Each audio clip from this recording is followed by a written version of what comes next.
Interesting novel story में आपका स्वागत है। चैप्टर 141 वेक्शन। ये सुनने के बाद दामिनी जी भी बिल्कुल शांत हो जाती है और शालिनी के सर को सहलाने लगाती है। दामिनी जी शालिनी का सर बेड पर रख कर जाने लगती है। तभी शालिनी उनका हाथ पकड़कर बोलती है, नानी क्या आप मुझसे गुस्सा है? दामिनी शालिनी को देखकर बोलते हैं, मैं तुमसे क्यों गुस्सा रहूंगी, इसमें तुम्हारी कोई भी गलती नहीं है। बस मैं एक बार माइकल से मिलना चाहती हूँ और उसके दादाजी से बात करना चाहती हूँ। ये सुनकर सारणी कुछ जवाब नहीं देती है। दामिनी शालिनी को देखकर बोलती, अब तुम आराम करो और टेंशन बिल्कुल भी मत लेना, क्योंकि अगर तुम टेंशन में लो तो मेरे पर नातिन पर बुरा असर पड़ेगा और मेरी नातिन और पतली होती चली जाएगी। इतना बोलकर दामिनी जी शालिनी के सर पर हाथ पर कर कमरे से जाती है। दामिनी जी के जाने के बाद शालिनी इतना रिलैक्स फील करती है जैसे कि कोई 100 किलो का वजन उसके दिल से उतर गया हो। शालिनी आंख बंद करके आराम करने लगती है। अभी उसका फोन रिंग होता है। फोन देखती है तो कोई इंटरनेशनल नंबर शो कर रहा होता है, जिसे देखकर शालिनी थोड़ा सोचती है। 2 दिन के बाद शालिनी फोन उठा लेती है। शालिनी फोन उठाते सामने वाले की आवाज सुनती है तो चौंक जाती है। फोन करने वाला माइकल होता है। माइकल इसलिए शालिनी को फोन करता है कि वह बता दे कि वह आइसलैंड पहुंच चुका है। शालिनी सिर्फ माइकल की बात सुनती है, उसका कोई जवाब नहीं देती है। माइकल की बात पूरी होती है तो शालिनी फोन कट कर देती है। फोन रखने के बाद शालिनी के फेस पर अपने आप ही स्माइल आ जाती है। अपने दिमाग से माइकल का ख्याल झटकर शालिनी आंख बंद करके आराम करने लगती है। आइसलैंड रिचर्ड का हेलीकॉप्टर लैंड होता है। रिचर्ड, रानी और माइकल हेलीकॉप्टर उतरते हैं। हेलीकॉप्टर से निकलते ही माइकल शालिनी को कॉल करता है।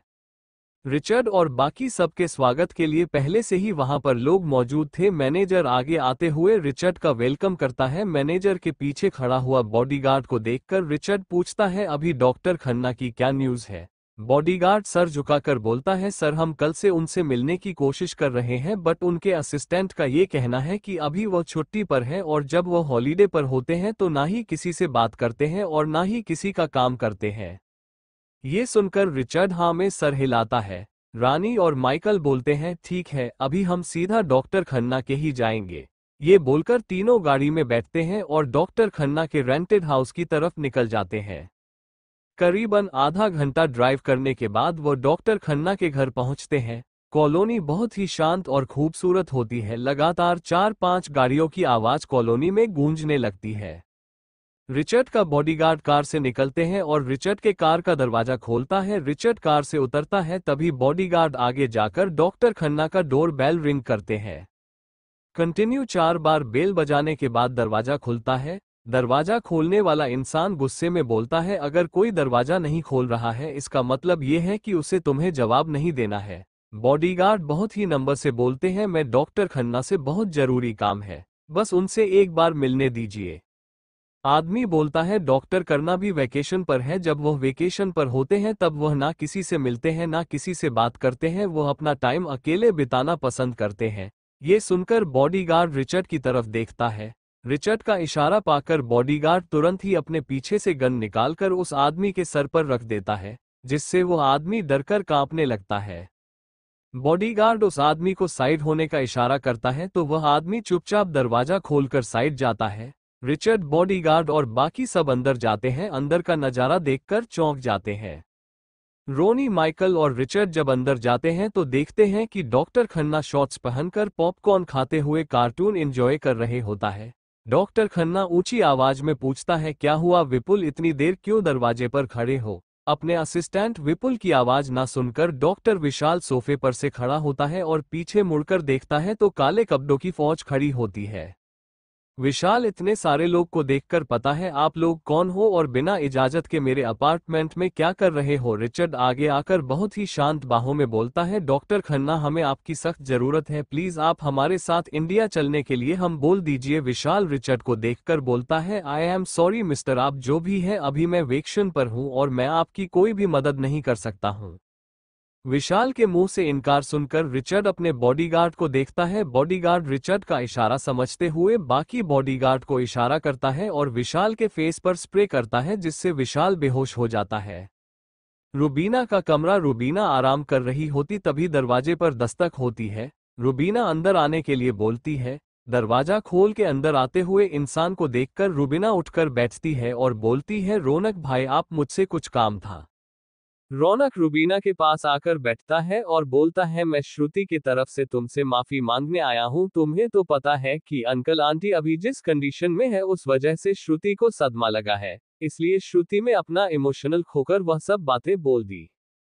रुबीना रौनक की बात सुनकर बोलती है, वह बात सही है कि मॉम डैड की जैसी हालत है, श्रुति पर असर तो जरूर पड़ा है, पर श्रुति को अपने इमोशंस पर काबू रखना सीखना होगा, क्योंकि अब वह सिर्फ बेटी नहीं किसी घर की बहू भी है और अभी हमसे ज्यादा उसे उसकी जरूरत खुशी और मॉम डैड है।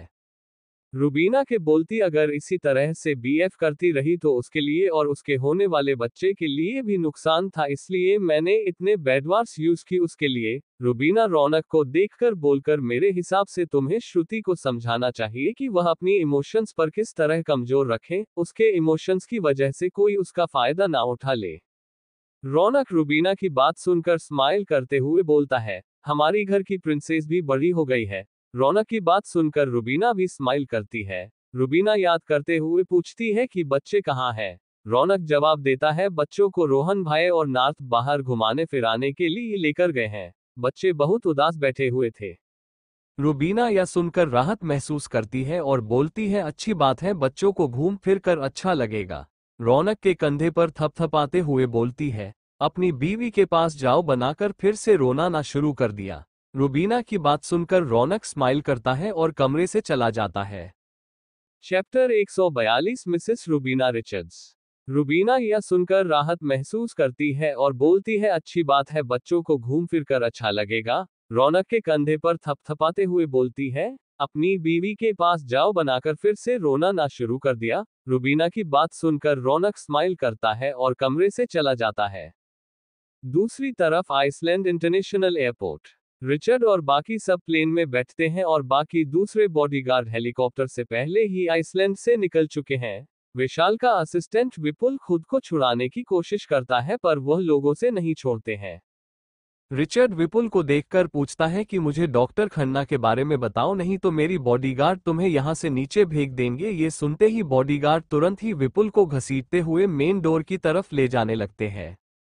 विपुल खुद को बचाने के लिए छटपटाने लगता है और बार बार हमें सर हिलाता है। रिचर्ड के इशारे पर बॉडीगार्ड रुक जाते हैं। रिचर्ड बॉडीगार्ड को इशारा करता है तो बॉडीगार्ड विपुल के मुंह से पट्टी निकालता है। विपुल लंबी लंबी सांस लेते भी बोलते हैं, मैं सब कुछ बताने के लिए तैयार हूं, प्लीज मुझे मत मारना।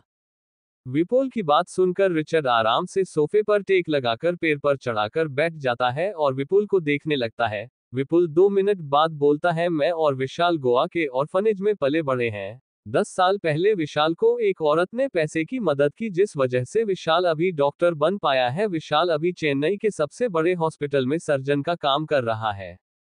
विशाल की जिंदगी का एक ही बोले कि वह उस लेडी को ढूंढो और थैंक यू बोले। ये बोलकर विपुल चुप हो जाता है। रिचर्ड बॉडीगार्ड को इशारा करता है तो बॉडीगार्ड फिर से विपुल को खींचकर ले जाने लगती, तभी विपुल आकर बोलता है, विशाल एक लड़की को पसंद करता है जो उसके साथ हॉस्पिटल में काम करता है। वह लड़की भी हमारी तरह ही है। रिचर्ड विपुल को देखकर बोलता है, नाम, फोटो और उसका पता बताओ। ये सुनकर विपुल जवाब देता है, मारिया चेन्नई हॉस्पिटल के लेडीज हॉस्टल में रहती है। विपुल आगे बोलता है, फोटो मेरे फोन में है। विपुल की बात सुनने के बाद रिचर्ड आंख बंद करके आराम करने लगता है और बॉडीगार्ड विपुल को लेकर दूसरे कंपार्टमेंट में चले जाते हैं। दूसरी तरफ इंडिया रुबीना का कमरा। रुबीना आराम कर रही होती है, तभी उसका फोन बजता है। फोन उठाकर देखती है तो उस पर रघु का नाम फ्लैश कर रहा होता है। रुबीना फोन उठाकर हेलो बोलती है तो रघु दूसरी तरफ से बोलता है, हम लोग एयरपोर्ट पहुंच चुके हैं, क्या आप लास्ट टाइम सी ऑफ करने आएंगी? ये सुनकर रुबीना बोलती है, वेट करो मैं पहुंच रही हूँ। रवीना फोन रखती है और चेंज करने चली जाती है। चेंज करने के बाद रुबीना रौनक की कमरे में जाकर दरवाजा खटखटा आती है। कमरे में रौनक तो नहीं होता है पर श्रुति दरवाजा खोलती है। रुबीना श्रुति को देखती है, उसका हाथ पकड़कर अपने साथ ले जाने लगती है। श्रुति रुबीना को देखकर पूछती, आप मुझे कहाँ ले जा रही है? रुबीना जवाब देती है, जब तुम आप पहुंच जाओगी तब तुम्हें पता चल जाएगा। रुबीना की बात सुनकर श्रुति चुप हो जाती है। रवीना और श्रुति गाड़ी में बैठते हैं, ड्राइवर को गाड़ी चलाने के लिए बोलते हैं। गाड़ी में बिल्कुल सन्नाटा होता है। श्रुति अपने हाथों को मसलते हुए धीरे आवाज में बोलती है, आई एम सॉरी, सॉरी ना, मेरा वो कहने का वो मतलब नहीं था। ये सुनकर रुबीना बोलती है, कहने के मतलब से कुछ नहीं होता है, पर किस अंदाज में कहा जाए वो बहुत मायने रखता है। ये सुनकर श्रुति बिल्कुल चुप हो जाती है। 20 मिनट में ड्राइव करने के बाद वो लोग मुंबई इंटरनेशनल एयरपोर्ट पर पहुंचते हैं। दोनों गाड़ी से उतरते हैं। श्रुति एयरपोर्ट देखकर रुबीना से पूछती, हम यहाँ क्यों आए? रुबीना सपाट लहजे में जवाब देती है, खुशी को बाय बोलने के लिए। ये सुनकर श्रुति थोड़ा चौंक जाती है और बोलती, क्यों, खुशी कहाँ जा रही है? रुबीना थाना मारते हुए बोलती है, क्योंकि उसकी देखरेख करने के लिए यहाँ पर कोई भी नहीं। उसकी बड़ी बहन को रोने से फुर्सत नहीं है। उसका भाई अभी कंट्री में नहीं है, इसके लिए उसे दूसरी कंट्री भेज रही हूँ ताकि वहां उसे सुकून मिले। ये बोलकर रुबीना आगे बढ़ जाती है। वीवीआईपी एरिया में बोलो पहुंचते हैं तो देखते हैं कि खुशी व्हीलचेयर पर बैठकर उन लोग का इंतजार कर रही है। रुबीना और श्रुति को आता देखकर खुशी खुश हो जाती है।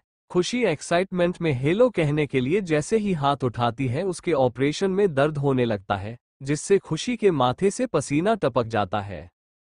रघु खुशी को देखकर उसका हाथ नीचे करते हुए उनके गुस्से में बोलता है, आपको इतनी एक्साइटेड होने की क्या जरूरत है? आपको पता है कि अभी आपको दोनों हैंड ज्यादा यूज करना मना है। खुशी शर्मिंदा होते हुए बोलती है, सॉरी, मैं एक्साइटेड हो गई थी। रघु पॉकेट से रुमाल निकालकर खुशी का पसीना पूछता है। रघु के टच से खुशी के गाल लाल हो जाते हैं।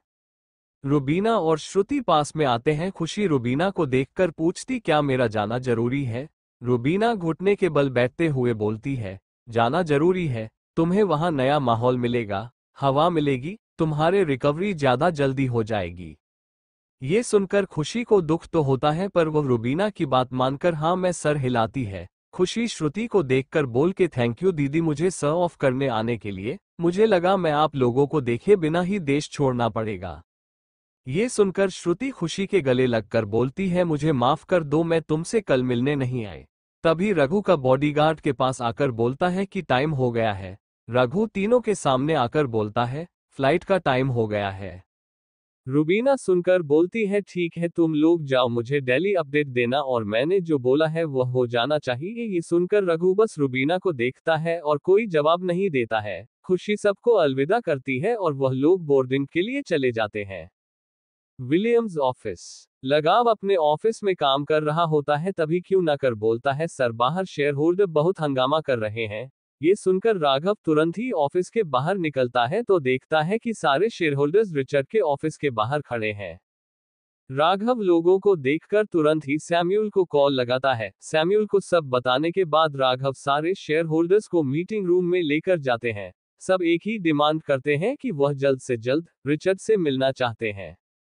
राघव सबको समझाते हुए शांत करने की कोशिश करता है, पर सारे शाम होने का नाम ही नहीं ले रहे होते हैं। इतने में ही सैम्यूल कमरे के अंदर आता है। सैम्यूल भी विलियम्स कॉर्पोरेशन में 5% का शेयर होल्डर है।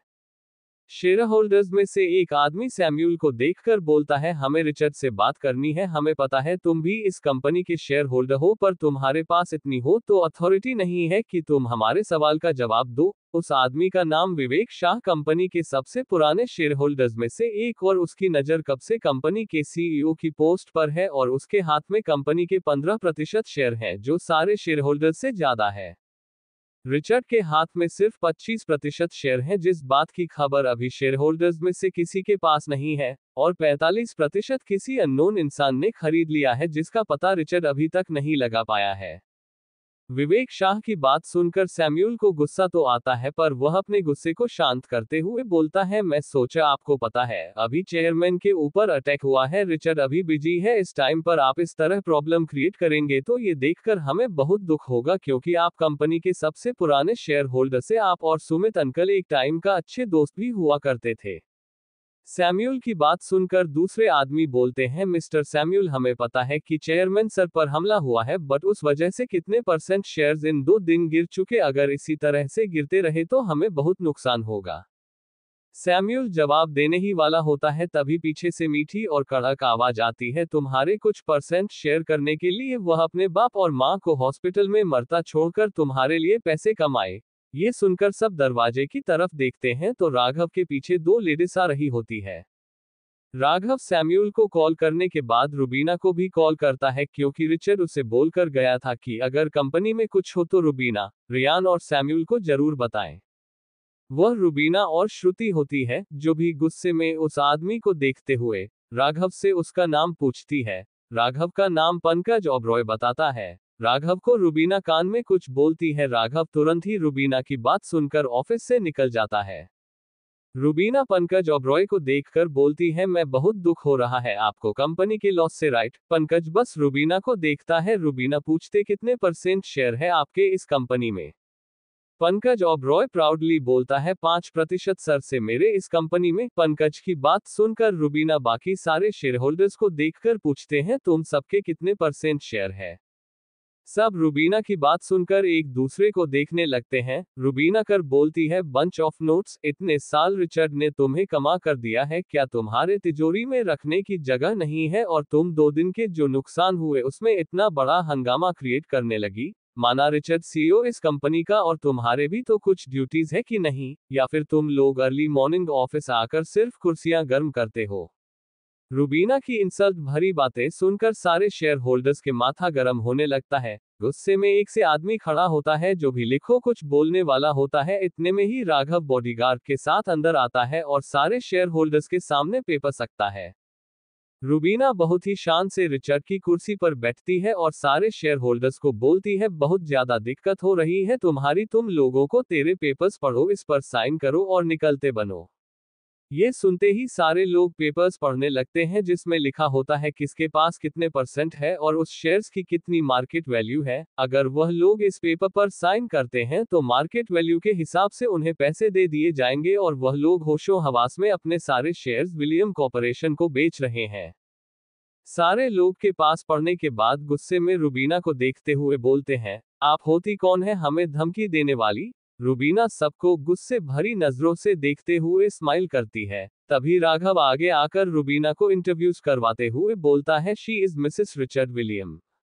राघव आगे बोलता है, सर ने उनके ऑप्शंस में मिस्टर सैम्यूल, मिस्टर रियान और उनकी वाइफ को कंपनी के सारे डिसीजंस लेने के ऑर्डर दिए हैं। राघव फाइल से पेपर निकालते हुए बोलता है, ये रेसर के साइन किए हुए अथॉरिटी पेपर। राघव की बात सुनते ही वहां पर खड़े सारे आदमी के जो खून में उबाल आ रहा था वो अचानक शांत हो जाता है। रुबीना अपने पेशेंस होते हुए सबको देखकर बोलती है, मेरे पास ज्यादा टाइम नहीं है जिससे शेयर्स गिरने से नुकसान हो रहा है, इस पेपर पर साइन करें और कंपनी से निकल जाओ। और जिससे जेन्युनी विलियम्स कॉर्पोरेशन की फिक्र है और सुमित विलियम के अंदर काम कर चुके हैं और उनके लिए वफादार है, वह कल सुबह का स्टॉक मार्केट खुलने का इंतजार करें। रुबीना की बात सुनकर सभी शांत हो जाते हैं और उसमें से एक करीबन 50 साल का इंसान खड़ा कर बोलता है, I am sorry madam Williams, हमें लगा कि कंपनी को ज्यादा नुकसान होगा इसलिए हमने ये कदम उठा। रुबीना उस आदमी को देखकर बहुत ही शांत भाव में बोलती है, हमें पता है कि अभी कंपनी और रिचर्ड के लिए थोड़ा क्रिटिकल समय चल रहा है, अगर उसमें हम इस तरह से सपोर्ट करने के बजाय अगेंस्ट हो जाएंगे तो हमारे राइवल कंपनीज और एनिमीज के लिए बहुत बड़ा मौका मिलेगा हमें अटैक करने के लिए। तो प्लीज, मुझे आप लोगों से बोल रही हूँ, प्लीज कल सुबह तक वेट कर लीजिए, कल आपके सवालों के सारे जवाब आपको मिल जाएंगे। रुबीना की लंबी स्पीच सुनने के बाद सारे शेयर होल्डर्स सॉरी बोलकर एक एक करके कमरे से चले जाते हैं। श्रुति, राघव, सैम्यूल सब रुबीना को देखने लगते हैं। श्रुति को रुबीना से थोड़ी जलन होती है कि उसने कितनी परफेक्टली भाई के ऑप्शंस में सब कुछ हैंडल कर लिया। इतनी लंबी स्पीच देने के बाद रुबीना एक गिलास पानी एक ही सांस में पीते हुए बोलती है, उसमें से जो एक चुपचाप बुढ़ा बैठा था उस पर नजर रखो, वह खुराफाती इंसान लगा, मुझे वह रिचर्ड के ऑप्शंस का मौका फायदा उठाना चाह रहा है। रुबीना की बात सुनकर राघव पूछता है, आपको ऐसा क्यों लगा मैडम? सैम्यूल राघव को देखकर बोलता है, इसलिए रिचर्ड तेरे पर कंपनी छोड़कर नहीं गया। वही है सूत्रधार अंसारी। शेयर होल्डर्स के दिमाग में यह बात बैठान वाला कि रिचर्ड सीईओ के पद के लिए अब सही नहीं है, उसके वजह से कंपनी को बहुत नुकसान हो रहा है। रुबीना कुर्सी के टेक लगाकर बोलती है, तब अब मुझे समझ में आया कि मेरा हस्बैंड इतना बिजी क्यों रहता है, कमीनी लोग एक पल के लिए उसे चैन से जीने नहीं देते हैं। रुबीना की बात सुनकर सैम्यूल और श्रुति हंसने लगते हैं। राघव मुंह बनाकर सैम्यूल को देखता है। सैम्यूल राघव को टिस करते हुए बोलता है, आने दे रिचर्ड को, उसे बोलकर तुझे अफ्रीका ट्रेनिंग के लिए भेज दूंगा। ये सुनकर राघव सैम्यूल को गुस्से में देखने लगता है। सैम्यूल आगे बोलता है, वहां जाकर तुम्हें इंसानों को परखना आ जाएगा। ये सुनकर राघव बनाते हुए कमरे से चला जाता है। सैम्यूल को देखकर रुबीना बोलती है, बाकी का तुम ऑफिस में संभाल लेना, मैं थक गई हूं, घर जाना है मुझे। ये बोलकर रुबीना चेयर पर से खड़ी होती है। सैम्यूल का जवाब सुने बिना ही मीटिंग रूम से चली जाती है। सैम्यूल रुबीना को देखकर हंस देता है और मीटिंग रूम से निकलकर अपने काम में लग जाता है। राघव सैम्यूल की बात मानकर विवेक शाह पर नजर रखने के लिए बॉडीगार्ड को उसके पीछे लगा देता है। रात के करीबन 2:30 बजे रिचर्ड का प्राइवेट जेट मुंबई एयरपोर्ट पर लैंड करता है। तब तक विशाल को भी हो चुका होता है। बॉडीगार्ड उसे जेट से निकालते हैं तो वह खुद को छुड़ाने के लिए बहुत कोशिश करता है। रिचर्ड और रोनी माइकल और सारे बॉडीगार्ड एयरपोर्ट से निकलकर सीधे हॉस्पिटल के लिए निकल जाते हैं। बॉडीगार्ड विशाल को गाड़ी में बिठाकर हॉस्पिटल के लिए निकल जाते हैं। आधा घंटा ड्राइव करने के बाद वह लोग हॉस्पिटल पहुंचते हैं। रिचर्ड और बाकी 3 दोनों गाड़ी से उतरकर सीधा डॉक्टर के केबिन में जाते हैं। बॉडीगार्ड विशाल गाड़ी से निकालते हैं और रिचर्ड के पीछे डॉक्टर के केबिन में जाते हैं। रिचर्ड के बॉडीगार्ड ने पहले ही डॉक्टर को और बाकी सबको इन्फॉर्म कर दिया है कि वह लोग डॉक्टर विशाल खन्ना के साथ आ रहे हैं, जिस वजह से वह लोग सारी प्रिपरेशन कर रखें। बॉडीगार्ड विशाल को सफल बिठाते हैं, उसके हाथ पैर और मुंह से फटी जैसे ही निकालते हैं। विशाल बॉडीगार्ड्स को एक पल में ही ढेर कर देता है और गुस्से में रिचर्ड की तरफ देखकर बोलता है, तुम्हारी हिम्मत कैसे हुई मेरे साथ इस तरह का व्यवहार करने की? तुम्हें नहीं पता कि कितनी मुश्किलों के बाद मुझे खुद के साथ बिताने के लिए इतना टाइम मिला था। Chapter 143 operation successful. बॉडीगार्ड विशाल को सोफे पर बिठाते हैं, उसके हाथ पैर और मुंह से पट्टी जैसे ही निकालते हैं और हाथ पैर खोलता है वैसे ही विशाल बॉडीगार्ड्स को एक पल में ही ढेर कर देता है और गुस्से में रिचर्ड की तरफ देखकर बोलता है, तुम्हारी हिम्मत कैसे हुई मेरे साथ इस तरह का व्यवहार करने की? तुम्हें नहीं पता कि कितनी मुश्किलों के बाद मुझे खुद के साथ समय बिताने के लिए इतना टाइम मिला था। विशाल की बात सुनकर रिचर्ड बिल्कुल ही शांत भाव में जवाब देता है, अभी मेरी मॉम को तुम्हारी जरूरत है, इसलिए तुम उनकी सर्जरी करो। मैं तुम्हें गारंटी देता हूं मेरी तरफ से तुम वर्ल्ड टूर करोगे, वह भी पूरी तरह फ्री में। रिचर्ड का ऑफर सुनकर विशाल गुस्से में बोलते, तुम्हें क्या लगता है मैं पैसे का भूखा हूं जो तुम्हारे दिए हुए पैसे से मैं वर्ल्ड टूर करूंगा? विशाल डॉक्टर के केबिन से जाते हुए रिचर्ड को देखकर बोलता है, कुछ भी हो जाए और मैं तुम्हारी मॉम का ऑपरेशन नहीं करूंगा, अगर वह मरती है तो मर जाए। विशाल के मुंह से ये सुनते ही रिचर्ड का माथा घूम जाता है। रिचर्ड बॉडीगार्ड के यहां से गन लेता है और विशाल के सर पॉइंट करते हुए बोलता है, तुम्हारी हिम्मत भी कैसे हुई मेरी मां के इतनी घटिया बात बोलने की? तुम्हें जाना है तो जाओ, पर याद रखना अगर तुम इस दरवाजे से बाहर निकले तो तुम्हारी एक तरफा लव स्टोरी हमेशा के लिए कब्र में दफन कर दी जाएगी। रिचर्ड आगे बोलता है, मेरे पास टाइम नहीं है, तुम्हारे पास सोचने के लिए बस 10 मिनट है। तुम्हें तुम्हारा वेकेशन का टाइम चाहिए या तुम्हारी एक तरफा मोहब्बत? रिचर्ड की धमकी सुनकर विशाल गुस्से में उसका कॉलर पकड़ लेता है और बोलता है, तुम्हारी हिम्मत कैसे हुई मारिया को ये सब में शामिल करने की? रिचर्ड विशाल को धक्का देते हुए बोलता है, जिस तरह तुम्हें तुम्हारा एक तरफा प्यार अजीज है उससे मुझे मेरी माँ अजीज है। तुम्हें चुनना है, तुम्हें वेकेशन चाहिए, तुम्हारी एक तरफा प्यार? रिचर्ड की बात सुनकर विशाल गुस्से में बोलता है, याद रखना अगर उसके बदन पर एक भी खरोच आए तो मैं तुम्हारी माँ को ऑपरेशन टेबल पर ही मार दूंगा। रिचर्ड विशाल को देखकर बोलता है, अगर मेरी माँ ऑपरेशन थिएटर से सही सलामत नहीं निकली तो तुम्हारी एक तरफा प्यार की जो हालत करूंगा उसे देखकर तुम्हारी रूह काम जाएगी। ये बोलकर रिचर्ड डॉक्टर को इशारा करता है। डॉक्टर तुरंत ही कावेरी जी की फाइल विशाल के हाथ में देता है। विशाल फाइल को साइड में फेंकते हुए डॉक्टर को बोलता है, ऑपरेशन की तैयारी करो। विशाल की बात सुनकर डॉक्टर बोलता है, डॉक्टर खन्ना प्लीज आप एक बार फाइल पढ़ लीजिए। डॉक्टर को देखकर विशाल बोलता है, तुम जैसे बेवकूफों को पढ़ाई करनी पड़ती होगी, ऑपरेशन की तैयारी करो। या बोलकर विशाल गुस्से में केबिन से निकल जाता है। विशाल केबिन से निकलता है तब उसे एक नर्स दिखती है जिसे वह पूछता है कि आईसीयू में कौन सा वीवीआईपी पेशेंट है जिसका ऑपरेशन होना अभी बाकी है, मुझे उसके पास ले चलो। नर्स वीवीआईपी सुनकर समझ जाती है कि वह आदमी किस पेशेंट की बात कर रहा है। नज विशाल को देखकर बोलती है, सॉरी सर, हम किसी अनजान को उनके पास नहीं ले जा सकते, हमें यह ऑर्डर ऊपर से आया है। विशाल नस की बात सुनकर और गुस्से में आकर बोलता, कट कार्टून द ग्रेट, मुझे उस पेशेंट का ऑपरेशन करना है, मुझे उसके पास ले चलो। ये सुनकर नस सॉरी बोलते हुए उसे आईसीयू की तरफ ले जाती है। विशाल आईसीयू के पास पहुंचता है। नस विशाल को आईसीयू के कपड़े देती है पहनने के बाद। नस आईसीयू का दरवाजा खोलती है तो विशाल अंदर जाता है। देखता है, देखकर बिल्कुल शॉक्ड हो जाता है। जिसे पिछले 1 साल से ढूंढ रहा है वह यहाँ पर आईसीयू में मशीनों के बीच सोई है। विशाल नस को देखकर बोलता है, मुझे इस लेडीज की फाइल चाहिए अभी के अभी। ये सुनकर नस तुरंत ही आईसीयू से निकलकर फाइल लेने चली जाती है। नस फाइल लेकर आती है और विशाल को देती है। विशाल फाइल चेक करता है, एक्सरे देखता है, उसे सारा माजरा समझ में आ जाता है। फाइल पढ़ने के बाद नस को देखकर विशाल बोलता है, जाओ जाकर चेक करो कि ऑपरेशन की तैयारी कहां तक पहुंची, और डॉक्टर को जाकर बोलो कि इनकी सर्जरी आधे घंटे के अंदर स्टार्ट हो जाएगी। ये बोलकर विशाल आईसीयू से निकल जाता है और डॉक्टर के ऑफिस जाता है और डॉक्टर को देखकर बोलता है, मुझे फ्रेश होना है। यह सुनकर डॉक्टर तुरंत ही नर्स को बोलता है कि सर को कमरे में ले जाओ और इनको जो भी चाहिए वह ला कर दो। नर्स हमें सर हिलाती है, विशाल को अपने साथ आने के लिए बोलती है। विशाल के जाते ही डॉक्टर रिचर्ड को कॉल लगाकर बोलता है कि डॉक्टर ने आधे घंटे में ऑपरेशन करने के लिए हाँ बोल दिया है, आधे घंटे के बाद ऑपरेशन स्टार्ट हो जाएगा। ये सुनकर रिचर्ड कुछ नहीं बोलता है, फोन कट कर देता है।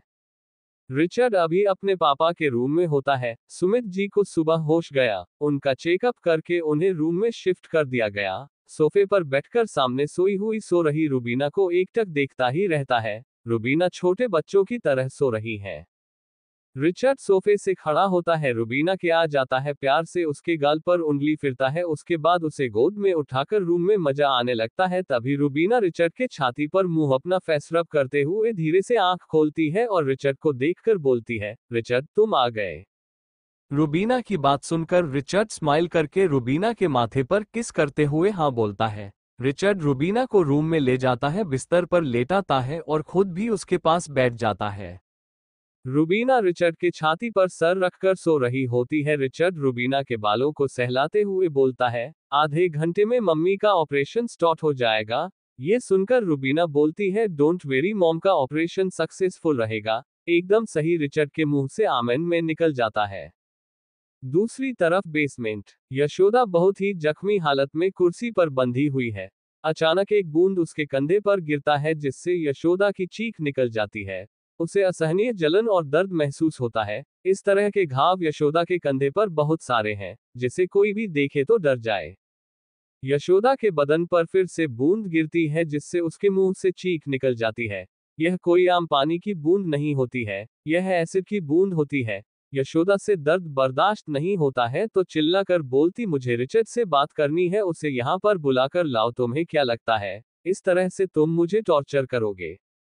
उस कमरे में यशोदा के अलावा कोई भी नहीं होता है, सिर्फ पूरे कमरे में यशोदा की आवाज ही गूंज रही होती है।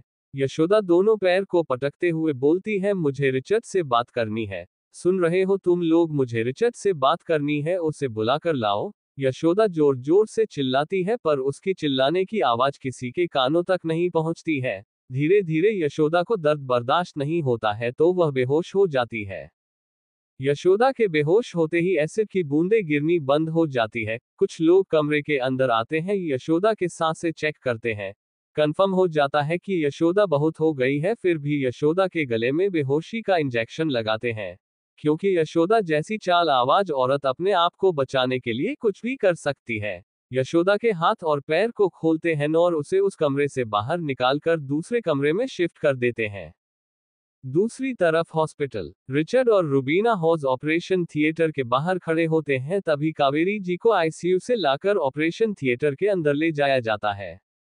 विलियम्स हॉस्पिटल का डॉक्टर रिचर्ड को देखकर बोलते हैं, डोंट वरी मिस्टर विलियम्स, आपकी मोम बहुत जल्द ठीक हो जाएगी। और एक पेपर आगे करता है। पेपर पढ़ने के बाद सिग्नेचर करने में रिचर्ड के हाथ थरथराने लगते हैं। रुबीना रिचर्ड का पेट सहलाती है। रिचर्ड रुबीना को देखता है और पेपर पर साइन कर देता है। डॉक्टर विशाल जो कावेरी जी के ऑपरेशन के लिए रेडी होकर आता है, रिचर्ड को तिरछी नजर से देखता है और ऑपरेशन थिएटर के अंदर चला जाता है। कावेरी जी को अंदर ले जाते हैं और ऑपरेशन थिएटर का लाइट ऑन होता है। थोड़ी देर में ही सुन डेविड जी, श्वेता जी और रोहन और रोनी भी आ जाते हैं। किसी ने भी श्रुति को ये बात अभी नहीं बताई है, क्योंकि जॉनसन फैमिली के हर एक मेंबर को पता है कि श्रुति बहुत ही ज्यादा सेंसिटिव माइंड की लड़की है। अगर ऑपरेशन में कुछ भी प्रॉब्लम हुई तो सबसे ज्यादा असर उसी को होगा, और वह नहीं चाहते कि श्रुति और बच्चे को कोई नुकसान हो। सब ऑपरेशन थिएटर के बाहर खड़े होकर बस इंतजार कर रहे हैं। रिचर्ड ने रुबीना कहाँ बहुत ही कस के पकड़ रखा है। रुबीना भी रिचर्ड के हाथ को सहलाते हुए उसे शांत करने की कोशिश करती है। रिचर्ड रुबीना को देखता है। रुबीना बस सर हिलाकर शांत रहने की कहती है। सब ऑपरेशन खत्म होने का इंतजार कर रहे होते हैं। 7 घंटे के लंबे इंतजार के बाद ऑपरेशन थिएटर का रेड लाइट बंद होकर ग्रीन ऑन होता है, जिसे देखकर सब थोड़ा घबरा जाते। इतने में ऑपरेशन थिएटर का दरवाजा कहाँ है और डॉक्टर बाहर आते हैं। रिचर्ड के कदम ही नहीं होते हैं डॉक्टर से पूछने के लिए कि ऑपरेशन कैसा गया। रिचर्ड को देखकर डेविड जी और श्वेता जी डॉक्टर के सामने आकर पूछते, डॉक्टर ऑपरेशन कैसा गया। डॉक्टर अपना मास्क उतारकर स्माइल करते बलकर, कांग्रेचुलेशन सर, ऑपरेशन में बिल्कुल सक्सेसफुल गया है। अभी हम पेशेंट को आईसीयू में शिफ्ट करेंगे। डॉक्टर आगे बोलते हैं, अभी पेशेंट बेहोश है, कल तक उन्हें होश आ जाएगा, बाकी बात हम उनके होश आने के बाद पता चलेगा। डॉक्टर की बात सुनकर रिचर्ड, जो अभी तक एक चट्टान की तरह खड़ा था, धड़ाम से जमीन पर घुटनों के बल बैठ जाता है। उसका सर झुका होता है और उसकी आंखों से लगातार आंसू बह रहे होते हैं। रिचर्ड पिछले 3 दिन से मजबूत बनकर खड़ा था, आखिरकार अपनी मां की सलामती सुनकर मोम की तरह पिघल गया। रिचर्ड को इस तरह घुटने पर बैठा हुआ देखकर किसी को भी यकीन नहीं आएगा कि यह वही रिचर्ड विलियम्स है जिसके सामने दुश्मन अपने घुटने टेक देता है, जिसने 1 मिनट में करोड़ों अरबों का डील फाइनल कर लेता है। वह आदमी अभी घुटने पर बैठा हुआ है और रो रहा है। रुबीना घुटने के बल बैठकर रिचर्ड को गले लगा लेती है। रिचर्ड रुबीना को कसकर गले लगा लेता है। रुबीना प्यार से रिचर्ड के पीठ को सहलाती है। कुछ देर तक दोनों इसी तरह बैठे होते हैं। बाकी सब दोनों को बहुत ही प्यार और लगाव से देख रहे होते। इतने में है कावेरी जी को ऑपरेशन थिएटर से लेकर आते हैं।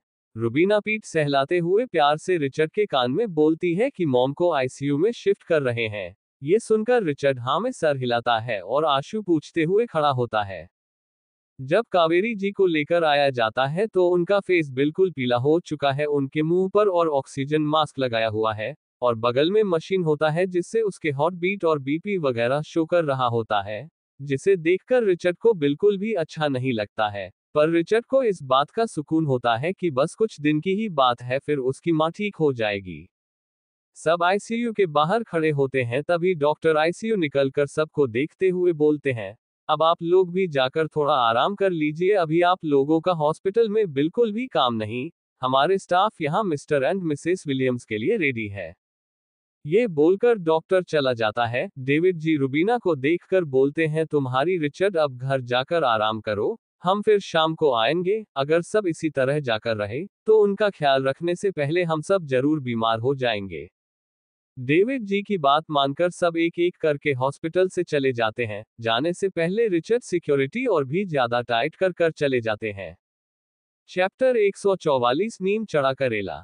डेविड जी की बात मानकर सब एक एक करके हॉस्पिटल से चले जाते हैं। जाने से पहले रिचर्ड सिक्योरिटी और भी ज्यादा टाइट कर चले जाते हैं।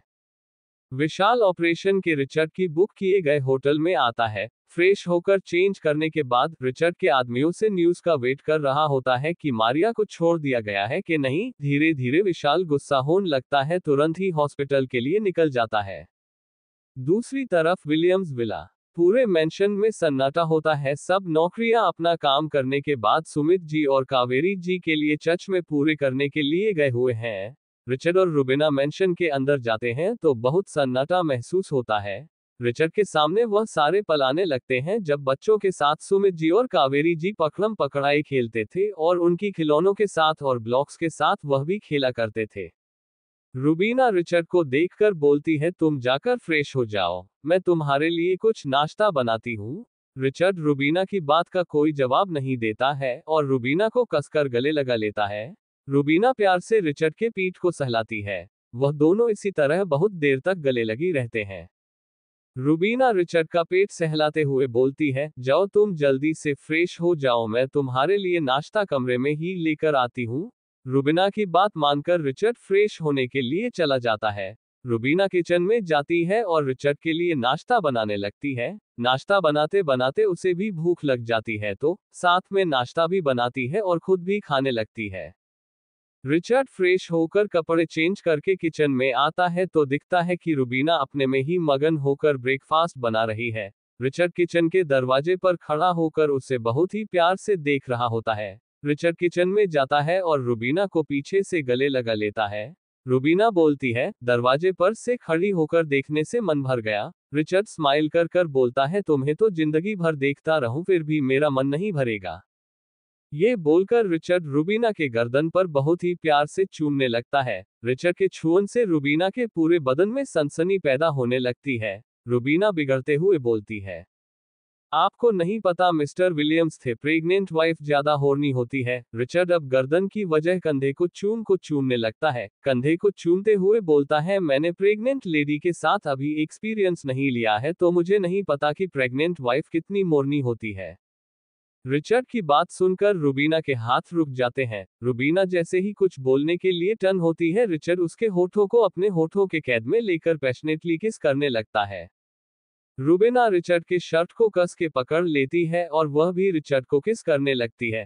धीरे धीरे रिचर्ड रूबीना के जीभ के साथ खेलने लगता है। रिचर्ड रूबीना के कमर में हाथ डालकर उसे खुद के और करीब लाता है और उसकी मुलायम कमर में हाथ फेरने लगता है। एक हाथ कमर पर होता है और दूसरा हाथ रूबीना के चेस्ट पर होता है जिससे रूबीना बहकने लगती है। रूबीना भी रिचर्ड के शर्ट के बटन खोलने लगती है।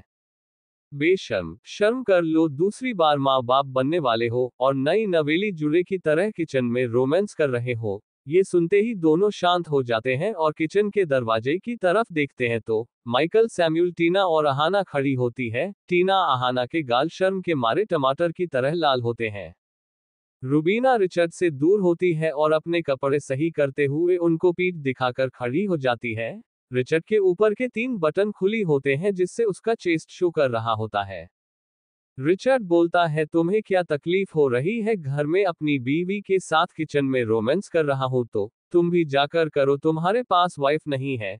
ये सुनकर टीना शर्मा जाती है। माइकल बोलता है, बीवी क्या मिली, जुबानी खुल गई इसके तो, वरना पूरा दिन कड़वा करेली की तरह मुंह बनाए घूमता रहता था।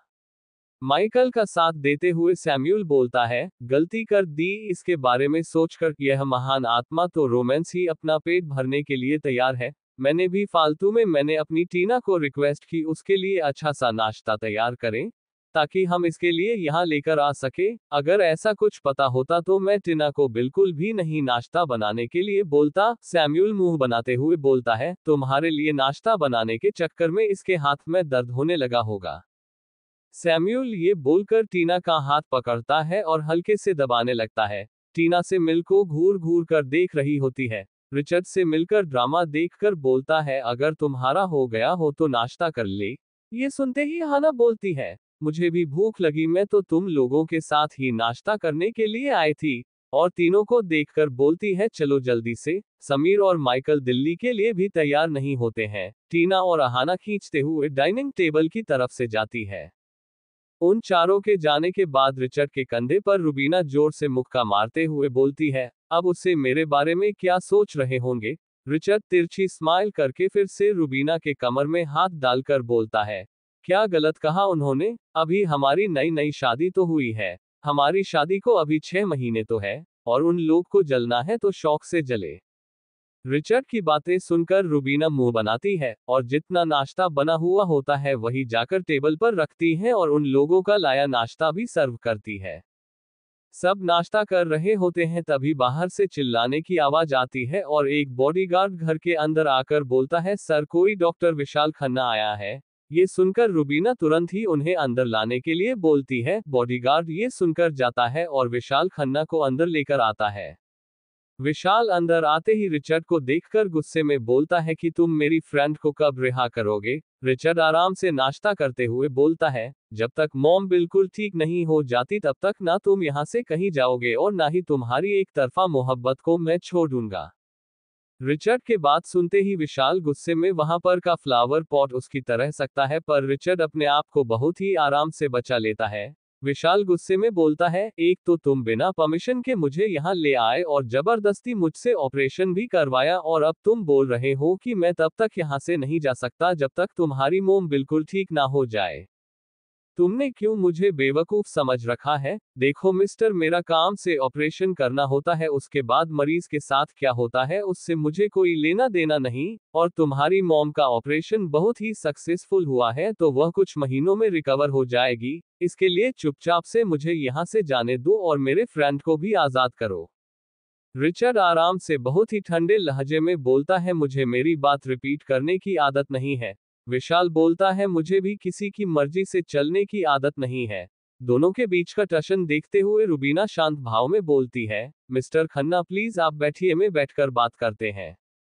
विशाल रुबीना को देखकर बोलता है, तुम्हें इसमें कौन सी बात ऐसी लग रही है कि हम बैठकर बात कर ले? एक तो यह नीम चढ़ा करेला मेरे 10 साल की मेहनत के बाद मुझे 5 महीने की छुट्टी मिली, उसे भी बर्बाद करने पर तुला है। दूसरी बात, मैं जिस लड़की से पिछले 15 साल से प्यार करता हूँ उसे मुझे अपने दिल की बात बताने में ऐसा फील होता है जैसे मैं हिमालय से चढ़कर कूद रहा हूँ, और यह आदमी उसे किडनैप करके बैठा है। अगर उसे पता चला क्यों मेरी वजह से किडनैप हुई है तो हमारी रही सही दोस्ती भी खत्म हो जाएगी। विशाल अपने दोनों पैर पटकते हुए बोलता है, मुझे तब भी इतनी तकलीफ नहीं हुई थी जब मेरे माँ बाप मुझे अनाथ आश्रम में छोड़कर चले गए थे, और यह नीम चढ़ा करेला मेरी लव लाइफ शुरू होने से पहले बर्बाद करने पर तुला है।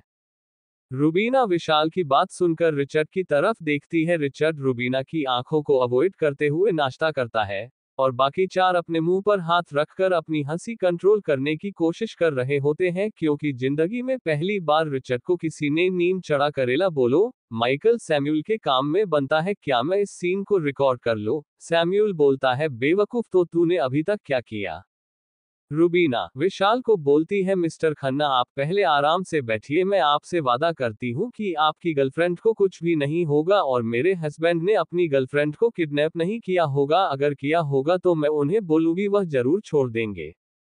रुबीना की बात सुनकर विशाल उसे देखता है और बोलता है, तुम इसकी वाइफ हो? रुबीना हाँ में सर हिलाती है। विशाल बोलता है, तुम्हें क्या दिखा इस नीम चढ़े करेले में? रुबीना स्माइल करके बोलती है, आपको नहीं पता चलेगा इस नीम चढ़े करेली में क्या खूबी है।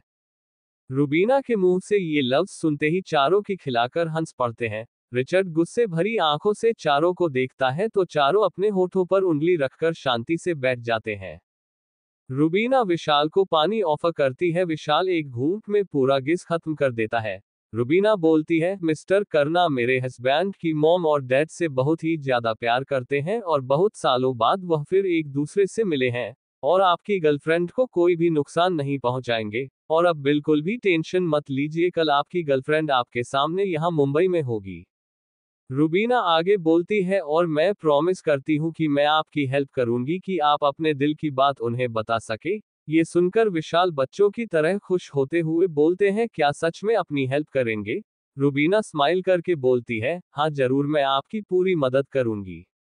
रुबीना विशाल से बोलती है, मिश्रा करना, क्या आपने ब्रेकफास्ट किया? विशाल मुंह बनाते हुए बोलता है, सब आपके हस्बैंड की करामत है, पिछले 28 घंटों से मैंने कुछ भी नहीं खाया है। वह तो शुक्र मनाए कि भूखे रहने की आदत है, वरना तो मैं अभी हॉस्पिटल में एडमिट हो चुका होता। ये सुनकर फिर रुबीना रिचर्ड की तरफ देखती है। रिचर्ड फुल फोकस से अपना नाश्ता कर रहा होता है। रुबीना मिस्टर खन्ना के सामने एक्स्ट्रा ला कर रखती है। रुबीना शर्म करने वाली होती है, तभी विशाल होते हुए बोलता है, सॉरी पर मुझे इस तरह किसी के हाथ से खाना लेकर खाने की आदत नहीं है, मैं अपना खाना खुद ही ले लूंगा। ये सुनकर रवीना अपनी सीट पर बैठ जाती है और विशाल आराम से अपना नाश्ता लेकर खाने लगता है। विशाल नाश्ता बहुत ही एलिगेंट तरीके से खा रहा होता है। खाता देखकर किसी को भी यकीन नहीं होगा कि अभी वह बच्चों की तरह शिकायतें कर रहा था। विशाल को नाश्ता करता देख बाकी सभी अपना नाश्ता करने लगते हैं। Chapter 145 possessive. विशाल को नाश्ता करता देख बाकी सभी अपना नाश्ता करने लगते हैं। वह नाश्ता करते करते अजीब अजीब सी आवाज निकाल रहा था जिससे रिचर्ड इरिटेट हो रहा होता है। पर विशाल नाश्ता एंजॉय करते हुए बोलता है, क्या लजीज नाश्ता बनाया, इसे खाकर मेरा दिल खुश हो गया। अब मैं रोज नाश्ता, लंच और डिनर करने के लिए यहाँ आया करूंगा। वैसे तो मैं तुम्हें पसंद नहीं करता हूँ नीम चढ़े करेले, पर विलियम्स कुक बहुत अच्छा खाना बनाता है। इस चीज के लिए मैं तुम्हारी तारीफ कर सकता हूँ कि तुमने बहुत अच्छी कुक हायर किए हैं। ये सुनकर सैम्यूल बोलता है, ये किसी नौकर ने नहीं, मेरी बीवी ने बनाया है। विशाल की नाक को देखकर उसके पास जाता है, उसके हाथों को उठा अपने हाथ में लेकर उसके हाथ को चूमते हुए बोलता है, मैडम आप इतने अच्छे हाथों को इन कामों में मत यूज किया कीजिए। विशाल की बातें सुनकर टीना और आहाना भी हंसने लगती है, और सैम्यूल को गुस्सा आने लगता है कि उसके सामने कोई और लड़का उसकी वाइफ की तारीफ कर रहा है। सैम्यूल तुरंत ही विशाल के हाथ पर मारता है और टीना कहाँ उसके हाथ से छुड़ाता है। गुस्से में विशाल को बोलता है, खबरदार जो तुमने मेरी बीवी को छुआ भी तो तुम्हारे हाथ कटवा दूंगा। विशाल अपनी सीट पर बैठते हुए बोलता है, बाप रे बाप, कितने पजेसिव हो अपनी बीवी के लिए। अगर मैं मैडम की जगह होता तो तुम्हें कब से छोड़ चुका होता। ये बोलकर फिर से हो नाश्ता करने लगता है। रुबीना ये सब बैठकर सुन रही होती है और रिचर्ड और बाकी सब के एक्सप्रेशन को एंजॉय कर रही होती है। रिचर्ड को बर्दाश्त नहीं हुआ तो सैम्यूल और माइकल को गुस्से में देखते हुए बोलता है, अगर नाश्ता हो गया हो तो अपने अपने घर निकलो। यह बोलकर वह डाइनिंग टेबल छोड़कर चला जाता है। ये सुनकर सैम्यूल गुस्से में बोलता है, अब तो मैं कहीं पर भी नहीं जाऊंगा, पूरा दिन यहीं रहूंगा, जा तुझे जो उखाड़ना है उखाड़ ले। ये बोलकर सैम्यूल फिर से नाश्ता करने लगता है। रिचर्ड को जाता देख रुबीना भी उसके पीछे जाती है। रुबीना के जाते ही विशाल हंसते हुए बोलता है, नीम चढ़े करेले को जलन भी होती है। विशाल दोनों को देखकर बोलते हैं, तुमने इसमें क्या देखा जो तुमने से दोस्ती कर ली, जो किसी तुम्हें घर से भगा रहे हैं। माइकल बोलता है, तू कुछ दिन यहाँ रह जा, तुझे पता चल जाएगा हमने इससे क्यों दोस्ती की। और रही बात यहाँ से भगाने की, तो हम इसके घर में जिंदगी भर भी रह जाएंगे, तो वह हमें जाने के लिए नहीं बोलेगा। रिचर्ड हमें नहीं, तुझे यहाँ से जाने के लिए बोल रहा है। माइकल बोलता है, और रही जलन होने की बात, तो जब उससे जलन होती है तो वह सामने वाले को तड़पा तड़पा कर जान से मारना ज्यादा पसंद करता है। ये सुनते ही विशाल की हाथ रुक जाते हैं और माइकल को देखकर बोलता है, तो तुम अपने दोस्त की तरफ से मुझे धमकी दे रहे हो। माइकल अपना नाश्ता कंटिन्यू करते हो बोलते, बिल्कुल नहीं, मैं तुम्हें बता रहा हूं कि जब उसे गुस्सा जलन महसूस होता है तो वह क्या करता है। माइकल की बात सुनकर विशाल हंसते हुए बोलता है, वह मुझे कुछ नहीं करेगा क्योंकि अभी उसे मेरी बहुत जरूरत है, और मुझे नहीं लगता है कि वह मुझे मारकर इतनी बड़ी गलती करेगा। ये सुनकर माइकल बोलते हैं, वह सिर्फ काम करना जानता है, काम करने के बाद ना उसे गिल्टी फील होता है और ना ही वह सोचता है कि उसने सही किया और गलत। और वैसे भी तुम्हें सिर्फ ऑपरेशन के लिए यहाँ लाया गया था, वह तो शुक्र मनाओ कि अभी तक जिंदा हो। ये सुनकर विशाल मुंह बनाती हुए अपने नाश्ता कंटिन्यू करता है। माइकल विशाल को देखकर हंसते हुए अपना नाश्ता कंटिन्यू करता है। दोनों लेडीज इन तीनों की टशन को देखते हुए नाश्ता कर रही होती है। रुबीना का कमरा। जैसी रुबीना कमरे में आती है तो रिचर्ड उससे पकड़कर दीवार सी लगा देता है। उसकी फेस से पता चल रहा है कि रिचर्ड गुस्से में है। रिचर्ड रुबीना को देखकर बोलता है, तू बहुत हंस हंस के बातें नहीं कर रही थी उस डॉक्टर से। ये सुनकर रुबीना बोलती है, वह हमारे घर में मेहमान बनकर आया, मैं और मॉम का डॉक्टर भी है। ये सुनकर रिचर्ड बोलता है, कुछ भी हो तुम मुझसे बात नहीं करोगी, वह भी हंस हंस के। रिचर्ड की बात सुनकर रुबीना स्माइल करके गले में हाथ डालकर रिचर्ड के चेस्ट के पास जाती है और अपनी नाक को रिचर्ड के चेस्ट पर रखते हुए बोलती है, मुझे यहाँ से जलने की बू आ रही है। रिचर्ड रुबीना की कमर में हाथ डालकर बोलता है, अपनी छाती से लगाते हुए बोलता है, हाँ मुझे बहुत जलन हो रही है। मुझे बहुत जलन होती है जब तुम मेरे अलावा किसी से हंस के बात करती हो, या तुम किसी को प्यार से देखती हूँ। मेरा दिल करता है मैं उसे गोली मार दूं। तुम्हें सिर्फ मुझे देखकर स्माइल करनी है, मुझे प्यार से देखना है, मेरे लिए सजना संवरना है बस। रिचर्ड की खुलकर एडमिट करता हुआ देख रुबीना को बहुत ही ज्यादा खुशी होती है। रुबीना की फेस पर बहुत ही बड़ी स्माइल आ जाती है। रवीना रिचर्ड को देखकर आंखें आंखें छोटी करके बोलती है, तुम्हारी वह फ्रेंडन का क्या करूं जो तुम्हारी एक पिक लेने के लिए तुम्हारे कंपनी के बाहर खड़ी रहती है, और जो तुम्हारे इंस्टाग्राम अकाउंट पर, ट्विटर पर तुम्हें इतने सारे स्वीट स्वीट मैसेज भेजती है।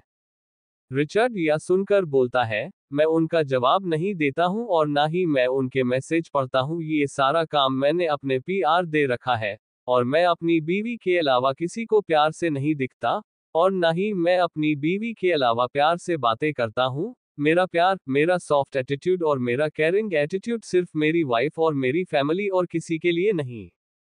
रिचर्ड की बातें सुनकर रुबीना की आंखों में प्यार के जज्बात साफ दिखाई देने लगते हैं। रुबीना रिचर्ड को कस के गले लगा लेती है। रिचर्ड रुबीना को गले लगाते हुए उसके बालों को सहलाता है। कुछ देर तक दोनों इसी तरह गले लगे रहते हैं। रुबीना रिचर्ड को गले लगकर बोलती है, अगर तुम इसी तरह मुझसे गले लगे यहीं पर खड़े रहे तो वह बुढ़ा तुम्हारी सीईओ की पोस्ट पर अपना कब्जा जमाने के लिए अपनी तिगड़म वाली चाल चलना शुरू कर देगा। ये सुनकर रिचर्ड स्माइल करते हुए बोलता है, डोंट वरी, उसमें इतनी हिम्मत नहीं आई है कि वह मेरे खिलाफ कोई भी प्लान बनाए। भस्मा मेरी गैर हाजिरी में जितना तमाशा क्रिएट करना चाहे कर सकता है। ये सुनकर रुबीना रिचर्ड को देखते हुए बोलती है, इसी बात पर तुम जल्दी से ऑफिस जाओ और मैं बच्चों को लेने जाऊंगी।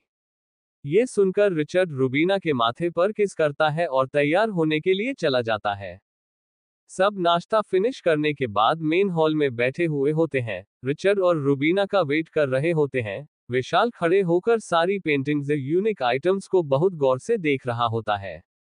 नाश्ता करने के बाद टीना को बहुत अजीब फील होने लगता है। उसी बार बार वॉमिटिंग जैसा महसूस होता है। अब टीना से कंट्रोल नहीं होता है तो उठकर गेस्ट रूम चली जाती है। सैम्यूल भी उसके पीछे पीछे जाता है तो बाथरूम से उल्टी करने की आवाज आ रही होती है तो सैम्यूल सीधा बाथरूम चला जाता है।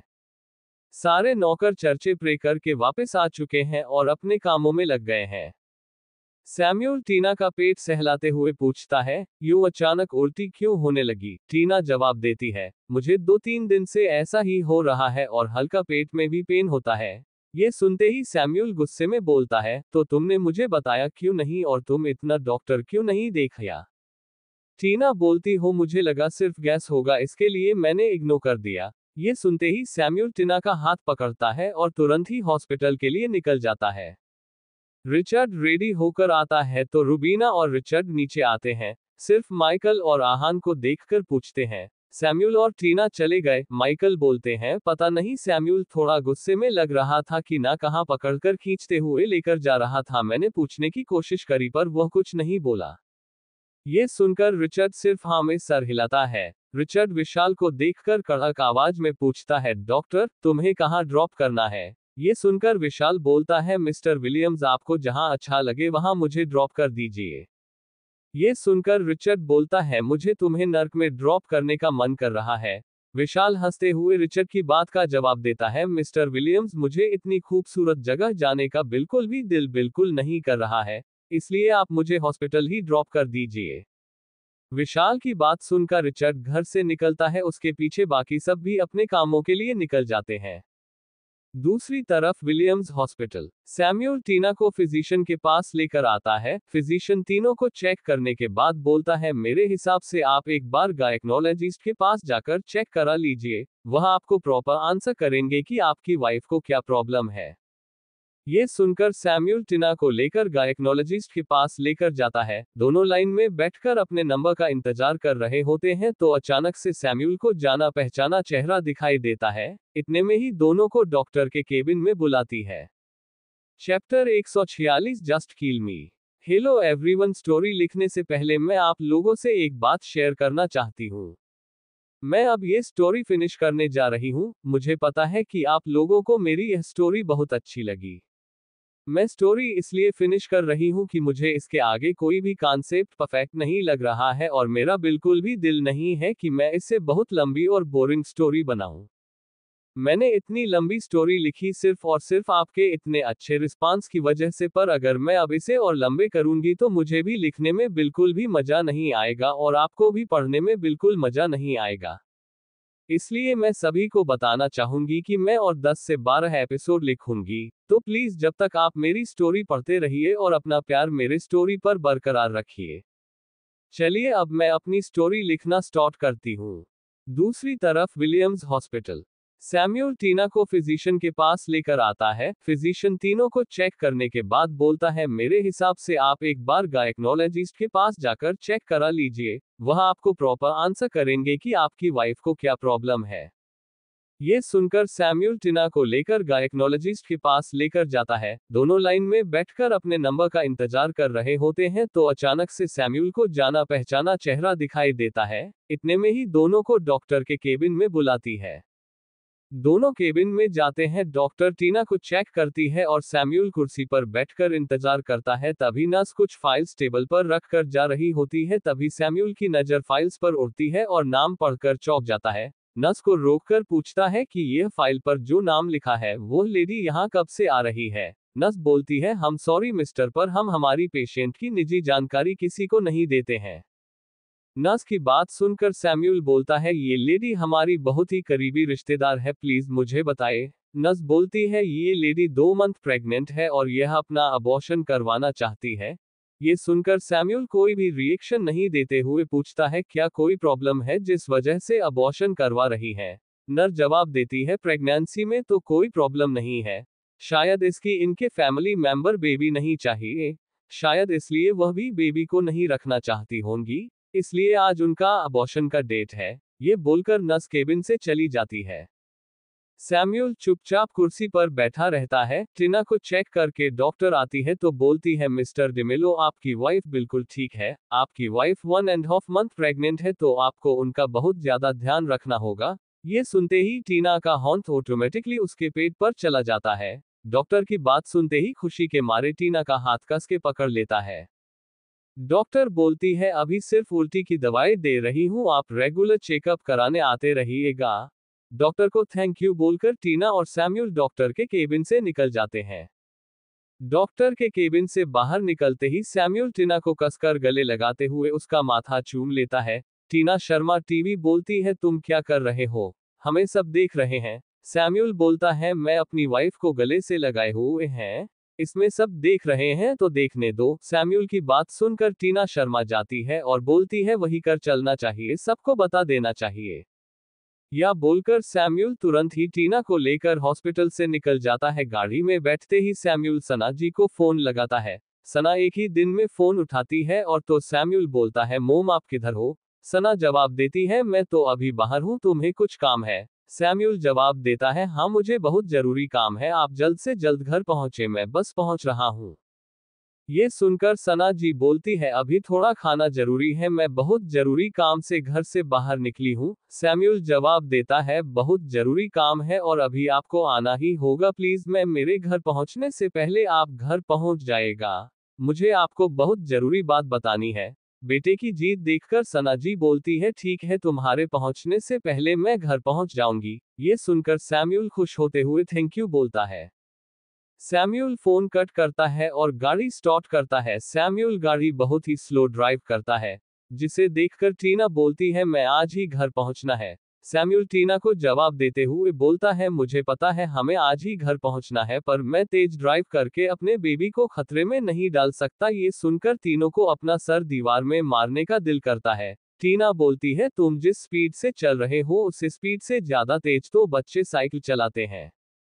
टीना सैम्यूल देखती है तो सैम्यूल बहुत ही फोकस के साथ ड्राइविंग कर रहा होता है, जिसे देखकर टीना आंख बंद करके सीट पर सर टिका देती है, क्योंकि उसे पता है वह 1 घंटे से पहले घर नहीं पहुंचने वाली और सोने की कोशिश करती है। थोड़ी देर बाद उसे नींद आ जाती है।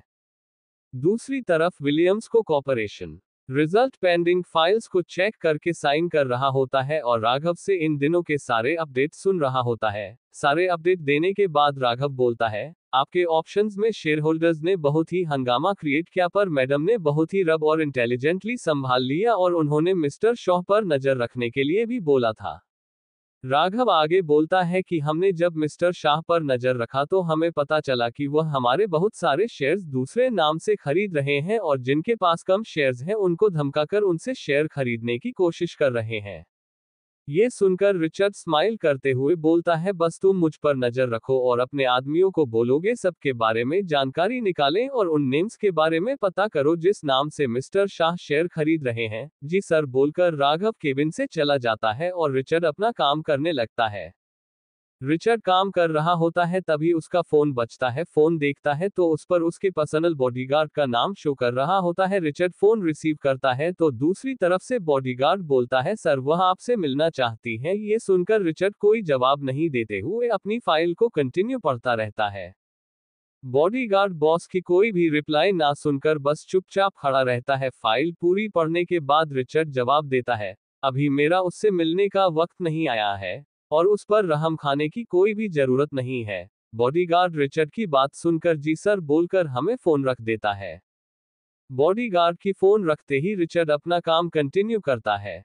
Johnson villa. Rubina Johnson's villa आए तो बच्चों को मेन हॉल में खेलता देखकर खुश हो जाती है और जाकर तुरंत ही तीनों को एक साथ गले लगाती है। जस्टिन खुद को अकेला पाकर दुखी होती भी बोलता है, आपने तो मुझे गले ही नहीं लगाया। ये सुनकर रूबीना तीनों बच्चों को छोड़कर तुरंत ही जस्टिन को जोर से गले लगाती है और हिलाने लगती है जिससे जस्टिन पूरी तरह हिल जाता है। रूबीना को रोकते हुए बोलता है, बस बस और नहीं मुझे गले लगना, आप मुझे छोड़ दीजिए। ये सुनकर रूबीना जस्टिन को छोड़ देती है। रूबीना चारों को देखकर वही जमीन पर बैठते हुए पूछती है, तो मैंने सुना आप लोग बड़े मामू के साथ पिकनिक पर गए थे, तो पिकनिक कैसी रही? ये सुनकर रूही मुंह बनाते हुए बोलती है, बड़े मामू ने तो हमें कुछ भी नहीं करने दिया। आपको पता है मम्मा, इतनी सारी बर्फ गिरी पर बड़े मामू ने हमें ना ही स्नोमैन बनाने दिया और ना ही बर्फ से खेलने दिया। हम तो बड़े मामू के साथ जाकर बहुत बोर हो गए। ये सुनते ही नॉर्थ, जो बेबी को लेकर नीचे आ रही होती है, बोलती है, अगर आपके बड़े मामू ने तारीफ सुन ली तो पता है आपके साथ क्या होगा, फिर वह आपको नेक्स्ट टाइम पिकनिक पर नहीं लेकर जाएंगे।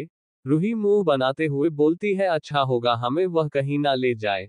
नॉर्थ रूही को देखकर पूछती है, तो अपने मामा को बताया? उसके बाद मामू आपको अम्यूजमेंट पार्क ले गए, उसके बाद आपके फेवरेट में बैलेस में फ्रेंच फ्राइज खिलाई, उसके बाद आपने जबरदस्ती फ्री टाइम आइसक्रीम खाए और आपके पास इतनी सारी टॉयज होने के बावजूद जीत करके बड़े मामू सी टॉयज खरीदवाए।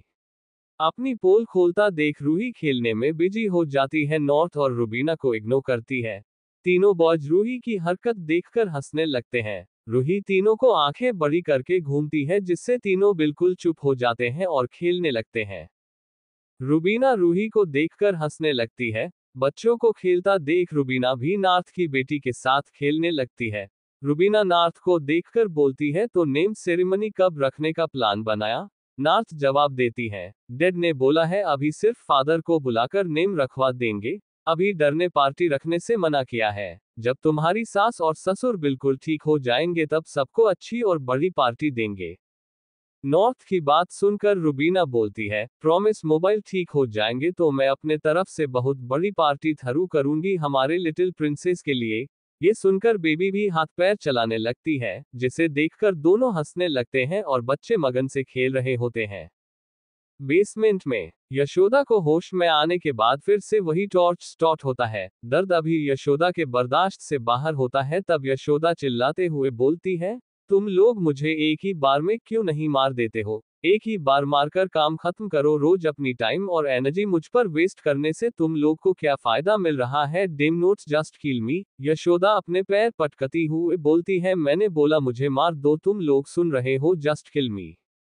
यशोदा की चिल्लाने से बॉडीगार्ड पर बिल्कुल भी असर नहीं होता है, जैसे बोलो गूंगे और बहरे हो। फिर भी यशोदा अपनी पूरी ताकत लगाकर चिल्लाती है। चिल्लाते चिल्लाते थक जाती है, पर टुकटुक एसिड बदन पर गिरने से उसे बहुत दर्द और असहनीय जलन होती है, जिसे वह बर्दाश्त नहीं कर पाती, इसलिए जोर जोर से चिल्लाती है और होने लगती है और रोते हुए बोलती है, बस मुझे अब मार दो। बूंद बूंद एसिड गिरने की वजह से यशोदा का पूरी तरह से जल जाता है। चमड़ी की सातों लेयर चलकर अंदर का कुछ दिखने लगता है। हर कोई उसे देखे तो उसे देखकर उसकी रूह कांप जाए। दूसरी तरफ डिमेलो। करीबन 1 घंटे बाद वह लोग डिमेलो हाउस पहुंचते हैं। सैम्यूल घर के सामने गाड़ी रोकता है और टीना को देखता है तो टीना उसे घूर घूर कर देख रही होती है। टीना गुस्से में गाड़ी से निकलती है और घर के अंदर चली जाती है। सैम्यूल भी टीना के पीछे घर के अंदर जाता है। दोनों जैसे ही घर के अंदर पहुंचते हैं तो देखते हैं सब हॉल में बैठे हुए होते हैं। सबको देखकर सैम्यूल खुशी से चिल्लाती हुई बोलता है, कांग्रेचुलेशन, हमारे घर में 2 नए मेहमान आने वाले हैं। ये सुनकर टीना सैम्यूल को देखती है। जीना सोच रही होती है, सैम्यूल 2 क्यों बोला? कंचन जी सैम्यूल को देखकर पूछती हैं, तुम कहना क्या चाहते हो, खुलकर बताओ कौन आने वाला है हमारे घर। सैम्यूल खुशी में कंचन जी के पास जाकर बैठते हुए बोलता है, दादी, आप परदादी बनने वाले हो। ये सुनकर सभी के फेस पर बड़ी सी स्माइल आ जाती है। कंचन जी सैम्यूल को देखकर पूछती हैं, क्या तुम्हें ट्विंस होने वाले हैं। सैम्यूल ना में सर हिलाता है, तो कंचन जी पूछती है, तो फिर दूसरा कौन आने वाला है। सैम्यूल मिस्टीरियस स्माइल करते हुए सबको देखता है। चैप्टर 147 कंचन जी का गुस्सा। दूसरी तरफ डिमेलो। करीबन 1 घंटे बाद वह लोग डिमेलो हाउस पहुंचते हैं। सैम्यूल घर के सामने गाड़ी रोकता है और टीना को देखता है, तो टीना उसे घूर घूर कर देख रही होती है। टीना गुस्से में गाड़ी से निकलती है और घर के अंदर चली जाती है। सैम्यूल भी टीना के पीछे घर के अंदर जाता है। दोनों जैसे ही घर के अंदर पहुंचते हैं तो देखते हैं सब हॉल में बैठे हुए होते हैं। सबको देखकर सैम्यूल खुशी से चिल्लाती हुई बोलता है, कांग्रेचुलेशन, हमारे घर में 2 नए मेहमान आने वाले हैं। ये सुनकर टीना सैम्यूल को देखती है। जीना सोच रही होती है, सैम्यूल 2 क्यों बोला। कंचन जी सैम्यूल को देखकर पूछती हैं, तुम कहना क्या चाहते हो, खुलकर बताओ कौन आने वाला है हमारे घर। सैम्यूल खुशी में कंचन जी के पास जाकर बैठते हुए बोलता है, दादी, आप परदादी बनने वाले हो। ये सुनकर सभी के फेस पर बड़ी सी स्माइल आ जाती है। कंचन जी सैम्यूल को देखकर पूछती हैं, क्या तुम्हें ट्विंस होने वाले हैं। सैम्यूल ना में सर हिलाता है, तो कंचन जी पूछती है, तो फिर दूसरा कौन आने वाला है। सैम्यूल मिस्टीरियस स्माइल करते हुए सबको देखता है। सैम्यूल कंचन जी के दोनों गाल पर हाथ रखते हुए बोलता है, आप दादी बनने वाले हैं। ये सुनकर कंचन जी बोलकर, वह तभी तुमने ने बताया कि मैं दादी बनने वाली हूं, पर दूसरा कौन सा मेहमान आ रहा है। सैम्यूल बोलता है, आप दादी और परदादी दोनों ही बनने वाली हैं। ये सुनते ही वहां पर बैठी सना के हाथ पैर ठंडे पड़ जाते हैं। उसे समझ ही नहीं आता है कि सैम्यूल को ये कैसे पता चला।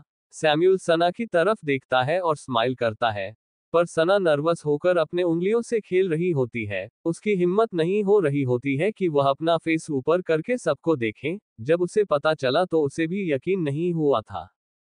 पार्थ और सेना के बीच में धीरे धीरे सब ठीक होता चला गया। दोनों के बेचकर दूरियां खत्म होती गई और दोनों एक नॉर्मल कपल की तरह रहने लगी। कंचन जी ने जब से दोनों अलग विला में रहने के लिए भेजा, तब से दोनों और करीब हुए। पर सना को यह उम्मीद नहीं थी पार्थ करीब जाने से ऐसा कुछ भी होगा। सना की लाइफ में पार्थ पहला और आखिरी मर्द इसकी छूने से अच्छी लगती है। सना ने पहली बार किसी मर्द के छून महसूस की थी और धीरे धीरे सना ने अपने आप को पार्थ को सौंप दिया था। सना और पार्थ नॉर्मल कपल की लाइफ जीने लगे थे। जब सना इस बारे में पता चला तो सना को कुछ समझ में ही नहीं आया को किस तरह रिएक्ट करें। जब डॉक्टर के पास गई और डॉक्टर ने सब कुछ नॉर्मल बताया, तो सना को ये डर लगने लगा कि बाकी फैमिली, बच्चे और पार्थ इस बच्चे को एक्सेप्ट करेगा कि नहीं, और अगर दूसरे रिश्तेदारों को पता चलेगा तो वह क्या सोचेंगे। इसलिए बिना बताए सना अबॉर्शन कराने की थी। सैम्यूल की बात सुनकर रोहित तुरंत ही सना की तरफ देखता है। कंचन जी, राकेश जी और बाकी सब भी सना की तरफ देखते हैं। इस तरह सबकी नजर खुद पर पाकर सना और ज्यादा घबराने लगती है। सना की हथेली से पसीना छूटने लगता है। सना कुछ बोलना चाहती है पर उसके गले से आवाज ही नहीं निकल रही है। सैम्यूल सना की तरफ देखकर नाराज लहजे में बोलता है, पर मॉम को ये बेबी नहीं चाहिए, इसलिए हमें बताए बिना आज अबॉर्शन का डेट लिया था। वह तो कोइंसिडेंटली मैं भी टीना को उसी डॉक्टर के पास ले गया, तब मुझे पता चला, नहीं तो मॉम हमारी छोटी सिस्टर को इस दुनिया में आने नहीं देती।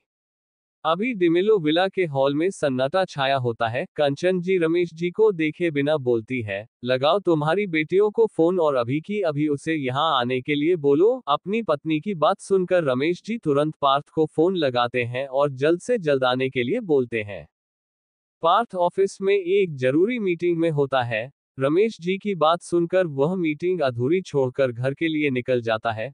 पार्थ ड्राइवर को जल्द से जल्द विला पहुंचाने के लिए बोलता है। ड्राइवर आधे घंटे का रास्ता 20 मिनट में तय करता है और विला पहुंचाता है। गाड़ी से उतरकर पार्थ तेज कदमों से चलते हुए विला के अंदर जाता है और सबको मेन हॉल में देखकर पूछता है, आप लोग इस तरह क्यों इकट्ठा हुए और मुझे इतनी जल्दी ऑफिस से क्यों बुलाया। कंचन जी नाराज लेजी में बोलती है, तुम्हारी बीवी से पूछो हमने तुम्हें इतनी जल्दी यहाँ क्यों बुलाया। पार्थ सना की तरफ देखते हुए पूछता है, क्या हुआ, तुम्हारी तबीयत खराब है, इस तरह तुम सर झुकाए क्यों बैठी हो। कंचन जी गुस्से में बोलती है, काम ही ऐसा किया है कि सर झुके। पार्थ कंचन जी को देखकर पूछता है, माँ पहेली मत बुझाओ और साफ साफ बताए बात क्या है, मैं बहुत जरूरी मीटिंग छोड़कर आया हूँ। कंचन जी गुस्से में खड़ी होकर बोलती हैं, तुम्हारी पत्नी तुम्हारे बच्चे को जन्म नहीं देना चाहती हैं। पार्थ कंचन जी की बात सुनकर चौंक जाता है और सना की तरफ देखता है। अब सना का मन रोने जैसा करने लगता है, धीरे धीरे उसकी आंखें लाल होने लगती है और आंखों में आंसू भर जाते हैं। सना आंसू को कंट्रोल करने की कोशिश करती है। सना सर नीचे करके धीरे आवाज में बोलती है, माँ मैंने ये जानकर नहीं किया। कंचन जी सुनकर गुस्से में बोलती हैं, तू किसी ने तुम्हारे माथे पर गन रखकर जबरदस्ती तुमसे ये काम करवा रहे थे। सना ररिंदी हुई आवाज में बोलती है, मुझे लगा आप लोग एक्सेप्ट नहीं करोगी।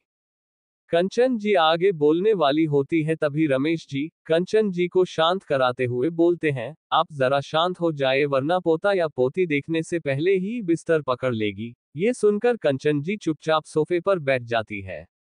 पार्थ को अभी भी अपने कानों पर यकीन नहीं आ रहा है कि उसने भी क्या सुना। पार्थ सना के पास जाकर बैठते हुए पूछता है, माँ ने जो बोला वह सही है? सना हाँ में सर हिलाती है। चैप्टर 148 रागिनी राजवंश आई लव यू। पार्थ को अभी भी अपने कानों पर यकीन नहीं आ रहा है कि उसने भी क्या सुना। पार्थ सना के पास जाकर बैठते हुए पूछता है, माँ ने जो बोला वह सही है? सना हाँ में सर हिलाती है। हाँ में सर हिलाते हुए सना को बहुत शर्म आ रही थी। पार्थ हाँ सुनकर खुश होते हुए सबके सामने गले लगा लेते हैं। कंचन जी पार्थ को देखकर बोलती है, इतना खुश होने की जरूरत नहीं है, तुम्हारी बीवी यह बच्चा को इस दुनिया में नहीं लाना चाहती है। कंचन जी की बात सुनकर पार्थ सना को देखते हुए पूछता है, तुमने यह फैसला हम सबको बताए बिना किस तरह कर लिया? तुम्हें सबसे पहले हम सबको बताना चाहिए था। सना सर नीचे करके सब कुछ सुनती है। सैम्यूल सबको देखकर बोलता है, एक बार मोम की भी तो बात सुन लो, वह क्या बोलना चाह रही है। कंचन जी को ये सुनकर बहुत गुस्सा आया कि सना उसके आने वाले वंश को इस दुनिया में नहीं लाना चाहती। सैम्यूल की बात सुनकर बोलती है, इसमें बोलने जैसी कौन सी बात है? तुम्हारी माँ को माँ बनने का शौक नहीं चाहिए होगा, या फिर उसे यह बच्चा बहुत लगा होगा इसलिए हमें बिना बताए इसे दुनिया से मिटाने की उपाय में लग गई।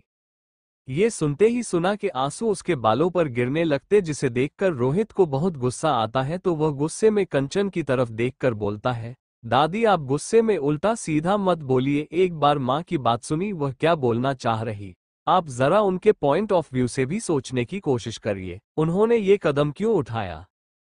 सैम्यूल बोलता है, हाँ दादी रोहित भाई बिल्कुल सही कह रहे हैं, एक बार माँ की बात तो सुनिए। ये सुनकर रमेश जी, टीना, प्रिया, रोहित और सैम्यूल की बात को सहमति देते हुए हाँ में सर हिलाते हैं।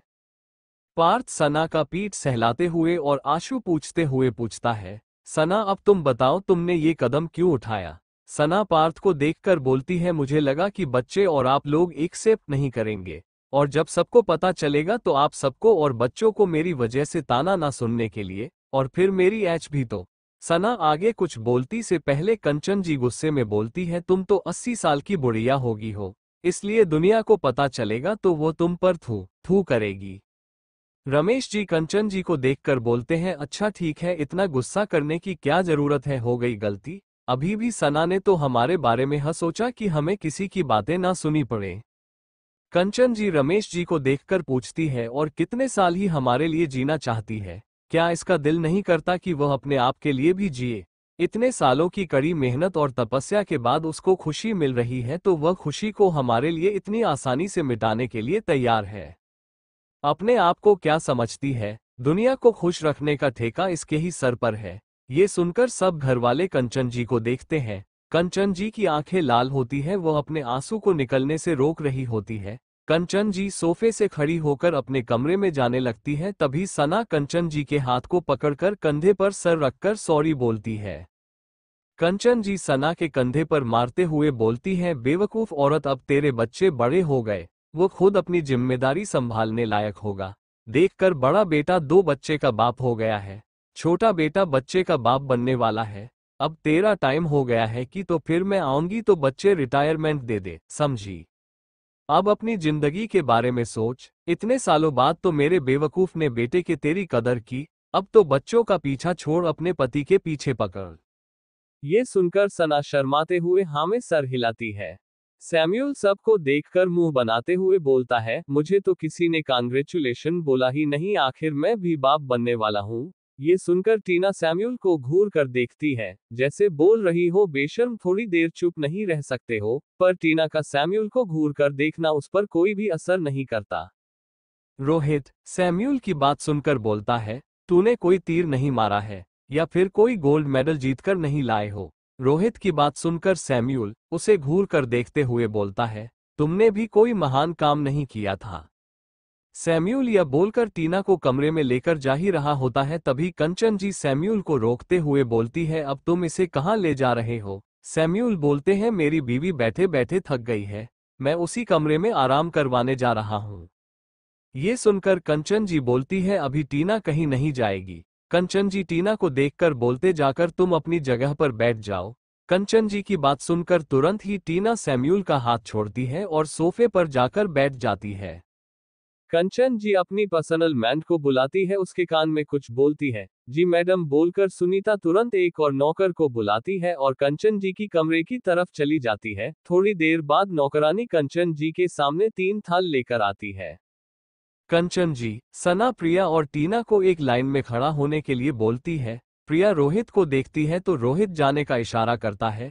तीनों एक साथ खड़े होते हैं। कंचन जी प्रिया को देखकर बोलती है, जब तुम फर्स्ट टाइम प्रेग्नेंट हुई थी तो हम तुम्हारे साथ नहीं थे और हमने तुम्हें कुछ भी नहीं दिया। अभी काम करना, इन दोनों के बाद तुम्हारी बारी होनी चाहिए। ये सुनकर प्रिया कोई जवाब नहीं देती है, आंखें नीचे करके खड़ी रहती है। कंचन जी एक थाल में से ऐसे निकालती है, सना के ऊपर से नीचे तक फेरते हुए वापस ताल में पैसे रख देती है। इसी तरह प्रिया और टीना के साथ भी करती है। तीनों की नजर उतारने के बाद कंचन जी नौकर को बोलती है, इसमें से एक थाल तुम सब बांट लो और 2 थाल को अनाथ आश्रम में भेज दो। तीनों नौकर कंचन जी की बात सुनकर जी मैम बोलकर अपने काम पर लग जाती है। कंचन जी सुनीता को देखकर बोलती है, इन दोनों का कमरा नीचे वाले पोर्शन में शिफ्ट कर दो और दोनों बाप बेटे को एक कमरे में शिफ्ट कर दो। ये सुनकर पार्थ और सैम्यूल छोटा सा मुंह बनाकर एक दूसरे को देखते हैं। रोहित दोनों को देखकर स्माइल करने लगता है। इतने में ही एलेक्स और आहाना दरवाजे से अंदर आते हैं। एलेक्स सबको देखकर पूछता है, मैंने कुछ मिस कर दिया। सैम्यूल एलेक्स को देखकर बोलता है, नहीं, तुम बिल्कुल सही टाइम पर आए हो, अब तुम जल्दी से मुझे कांग्रेचुलेशन बोलो। एलेक्स पूछता है, क्यों? सैम्यूल प्राउडली बोलता है, मैंने तुम्हें चाचा बनने का मौका दिया इसलिए। ये सुनकर एलेक्स बोलता है, इसमें प्राउड फील करने की क्या जरूरत है, ऑलरेडी मेरे 2 भतीजे हैं जो मुझे पूरा दिन चाचा चाचा के लिए बुलाते हैं। ये सुनकर सैम्यूल एकदम गुस्सा होकर बोलता है, अब जाओ, मैं तुम्हें दूसरी खुशखबरी नहीं सुनाऊंगा। सैम्यूल यह बोलकर मुंह फेर कर खड़ा हो जाता है। एलेक्स सैम्यूल को और चिढ़ाते हुए बोलता है, कोई बात नहीं, तुम नहीं बताओगे तो कोई ना कोई तो मुझे बता ही देगा। ये सुनते ही सैम्यूल गुस्से में बिकता है, मेरी तो कोई इज्जत ही नहीं बची है घर में। ये सुनकर रमेश जी कब से चुप बैठे थे वो हंस देते हैं। आहाना टीना के पास जाकर गले मिलते हुए कांग्रेचुलेशन से बोलती है। एलेक्स को सबको देखकर पूछता है, दूसरी गुड न्यूज़ क्या है? कंचन जी बोलती है, बहुत जल्द तुम्हें फिर से कोई भाई बोलने वाला आ रहा है। एलेक्स को कंचन जी की बात समझ में नहीं आती है तो पूछता है, आप क्या बोल रही है, मुझे कुछ समझ में नहीं आता है। कंचन जी स्माइल करके बोलती है, तुम्हारा बाप फिर से बाप बनने वाला है। ये सुनते ही एलेक्स के फेस पर स्माइल गायब हो जाती है। एलेक्स बिना कुछ बोले ही घर से चला जाता है। एलेक्स को इस तरह जाता हुआ देखना सेना के आंखों में आंसू आ जाते हैं। उसे जिस बात का डर लगता था, एलेक्स का रिएक्शन देखकर घर में और बढ़ोतरी हो गई। एलेक्स का रिएक्शन घर के किसी भी मेंबर को पसंद नहीं आया।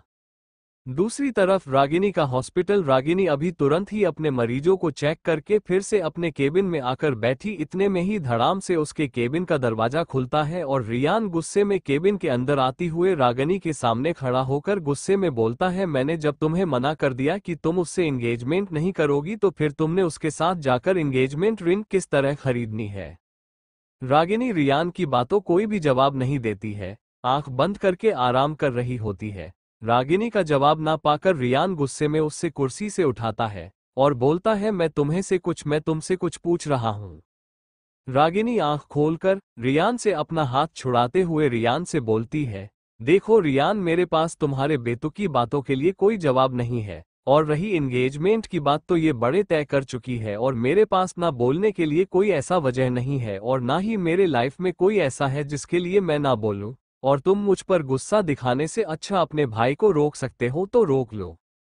रागिनी की बात सुनकर यान एकदम गुस्से में आता है और रागिनी का हाथ पकड़कर उसे उसके केबिन से खींचते हुए उसे पार्किंग एरिया की तरफ लाता है। अपना हाथ छुड़ाने की बहुत कोशिश करती है, पर रियान रागिनी का बहुत ही कसकर पकड़ा हुआ होता है और अपने गाड़ी में बिठाकर गाड़ी स्टार्ट करता है और अपने अपार्टमेंट की तरफ गाड़ी मोड़ लेता है। रागिनी परेशान होते हुए रियान को देखकर बोलती है, देखो रियान, मैं पूरा दिन पेशेंट और ऑपरेशन करते हुए थक चुकी हूं, तो प्लीज तुम नया कोई ड्रामा क्रिएट मत करो। और रही बात, तुम खुद इस रिश्ते को नहीं चाहते थे, मैंने ये रिश्ता तोड़ दिया, अब जब मैंने सब कुछ खत्म कर दिया फिर तुम ये सब क्यों कर रहे हैं। रागिनी आगे बोलते, मैंने तो तुम्हारे मन का ही किया था, फिर तुम ऐसा क्यों कर रहे हो। रियल रागिनी नी के बात का कोई भी जवाब नहीं देते हुए कंटिन्यू गाड़ी चलाता है। रागिनी बहुत थकी हुई होती है इसलिए आगे कुछ भी नहीं पूछती है और सीट पर टेक लगाकर आंख बंद करके आराम करने लगती है। आधा घंटा ड्राइव करने के बाद रियान अपार्टमेंट के पार्किंग एरिया में गाड़ी रोकता है और रागिनी को देखता है तो वह सो चुकी होती है। थकान रागिनी के फेस पर दिख रही होती है। रियान गाड़ी से उतरता है, रागिनी की तरफ का दरवाजा खुलकर रागिनी को गोद में उठाता है और लिफ्ट की तरफ बढ़ जाता है। इसके अंदर जाता है और अपने फ्लो का बटन प्रेस करता है। लिफ्ट रियान को फ्लो पर पहुंचता है। रियान लिफ्ट से निकलता है, रागिनी अभी भी उसकी गोद में होती है। रियान दरवाजे के पास पहुंचता है और रागिनी वह देखकर झुककर बोलता है, मुझे पता है तुम जागी हो, अपनी आंखें खोलो, मैं तुम्हें नीचे उतार रहा हूं। रागिनी मुंह बनाते हुए आंखें खोलती है। रियान रागिनी को नीचे उतारता है। रियान जेब से चाबी निकालकर रागिनी को देकर बोलता है, दरवाजा खोलो। रागिनी चाबी लेती है और दरवाजा खोलती है और अंदर जाती है तो अंदर का नजारा देखकर चौंक जाती है।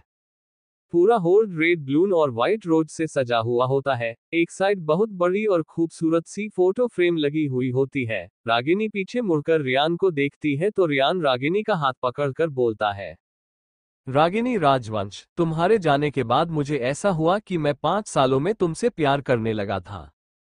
मैं यह नहीं कबूल करना चाहता था कि मैं तुमसे प्यार करने लगा हूं, पर जब मुझे ऐसा लगा कि तुम मुझसे दूर जा रही हो, मुझे एक डर सताने लगा, जो सारे पल याद आने लगी जो मैंने तुम्हारे साथ गुजारा। तुम्हारा चुप रहना, मेरी केयर करना, मेरे बोले बिना मेरी परेशानी को समझ लेना। पहले जब मैं अपार्टमेंट में आता था तो मुझे यहाँ आकर बहुत सुकून मिलता था, पर तुम्हारे जाने के बाद मुझे यहाँ आने के बाद एक अजीब सा खालीपन महसूस होने लगा। तब जाकर मुझे यकीन आया कि तुम मेरे दिल में इस तरह बस गई हो कि मैं चाहकर भी तुमसे अलग नहीं रह सकता हूँ।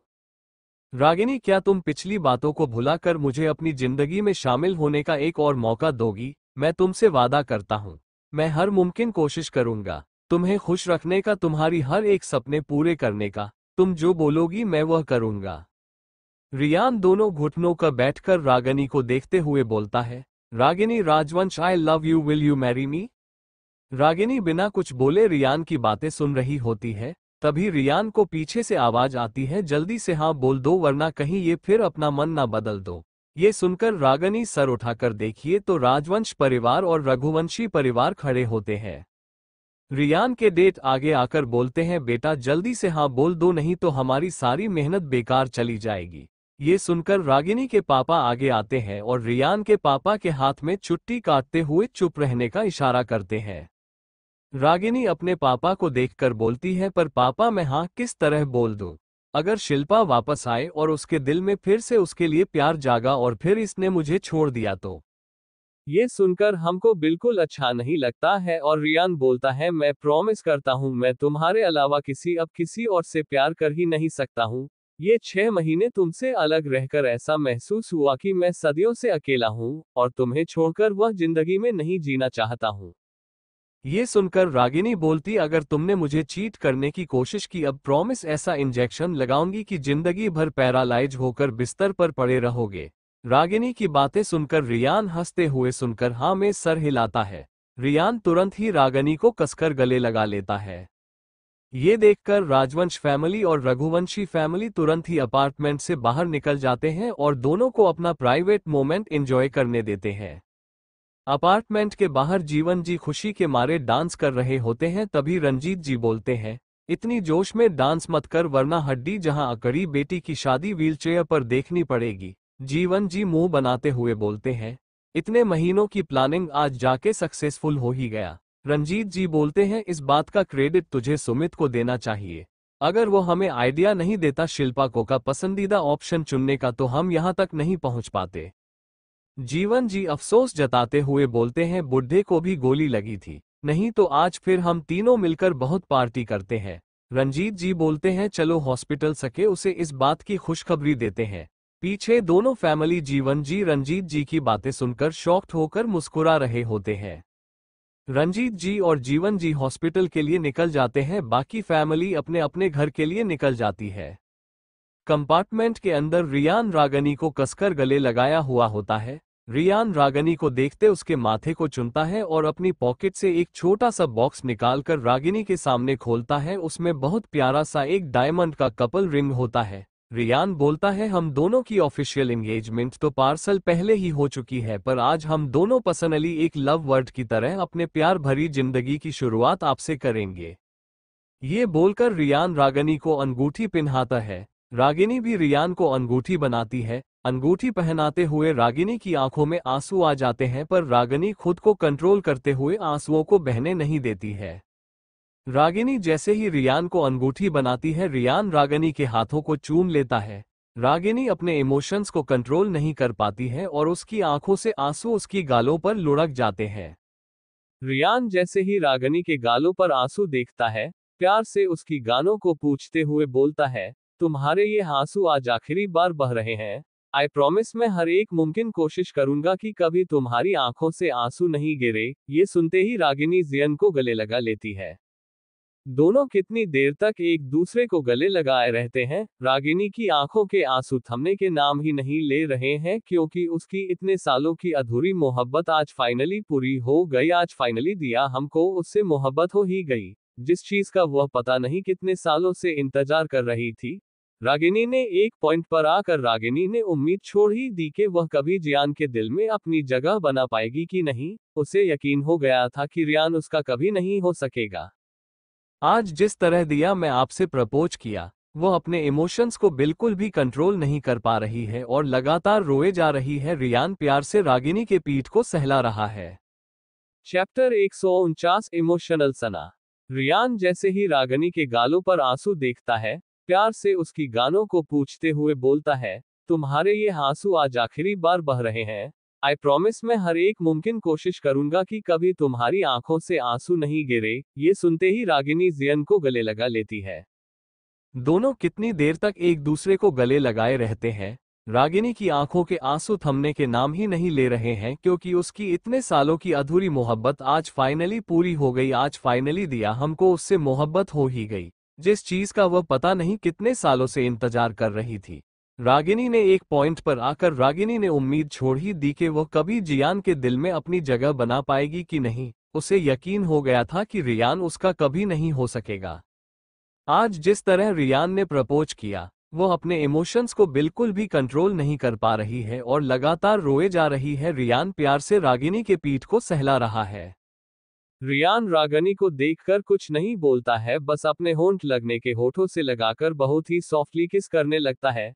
रियान की किस करने से रागिनी आंख फाड़े रियान को देखती हो। रागिनी को इस तरह देखता पाकर रियान स्माइल करके प्यार से बोलता है, थैंक यू सो मच तुम्हारी पहेली किस मेरे लिए बचा कर रखने के लिए। ये सुनकर रागिनी शर्मा जाती है और रियान हंसने लगता है। रियान को हंसता देख रागिनी को बहुत शर्म आती है। रागिनी की पलकें अपने आप ही शर्म से झुक जाती है। रागिनी की झुकी पलकें देखकर रियान को रागिनी पर बहुत ही ज्यादा प्यार आता है।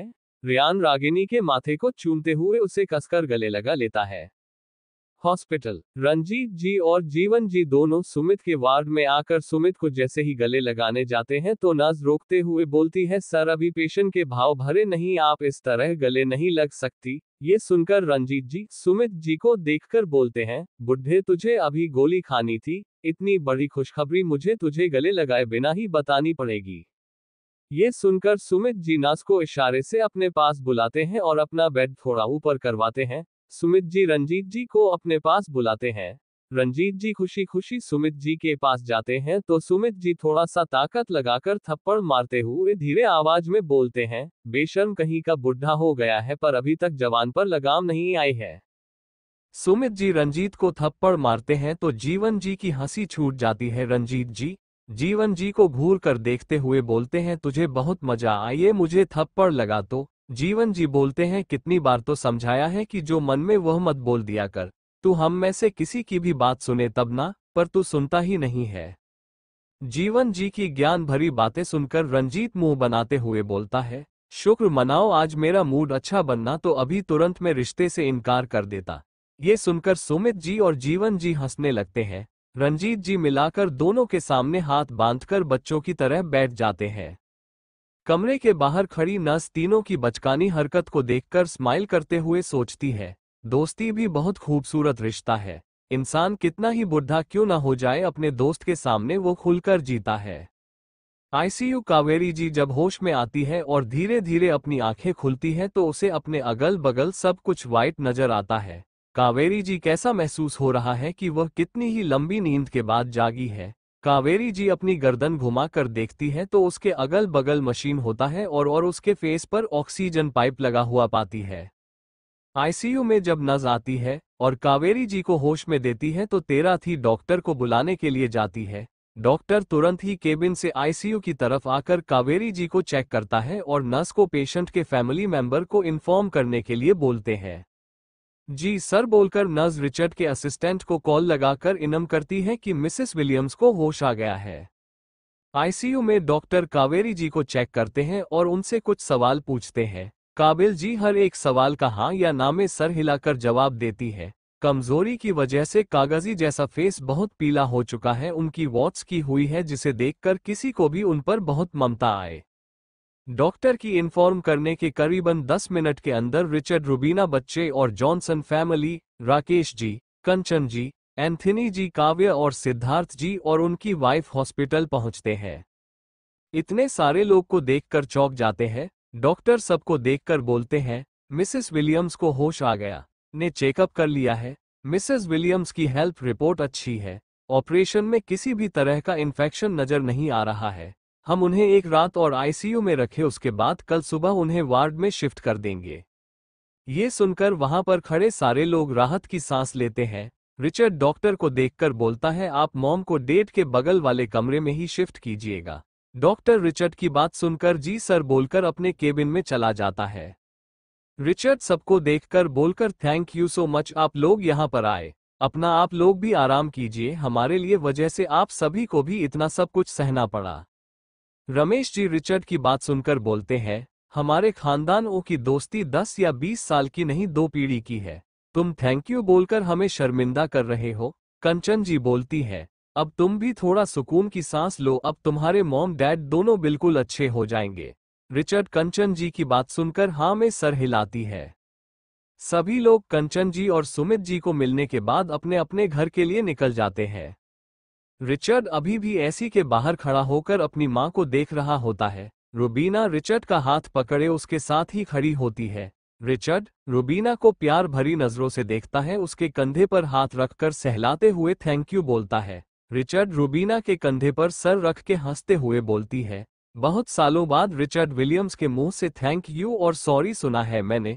तुम्हारे मुंह से थैंक यू और सॉरी सुनने में मुझे एक्साइटमेंट फील नहीं हुई। रुबीना के बोलती है, तुम्हें और फीलिंग्स के साथ बोलनी चाहिए, शायद मुझे सुनकर एक्साइटमेंट फील हो जाए। रवीना की बात सुनकर रिचर्ड भी स्माइल करते हुए बोलते हैं, ठीक है मैं बहुत शिद्दत से तुम्हें सॉरी बोलूंगा जिससे तुम्हें एक्साइटमेंट फील होगा।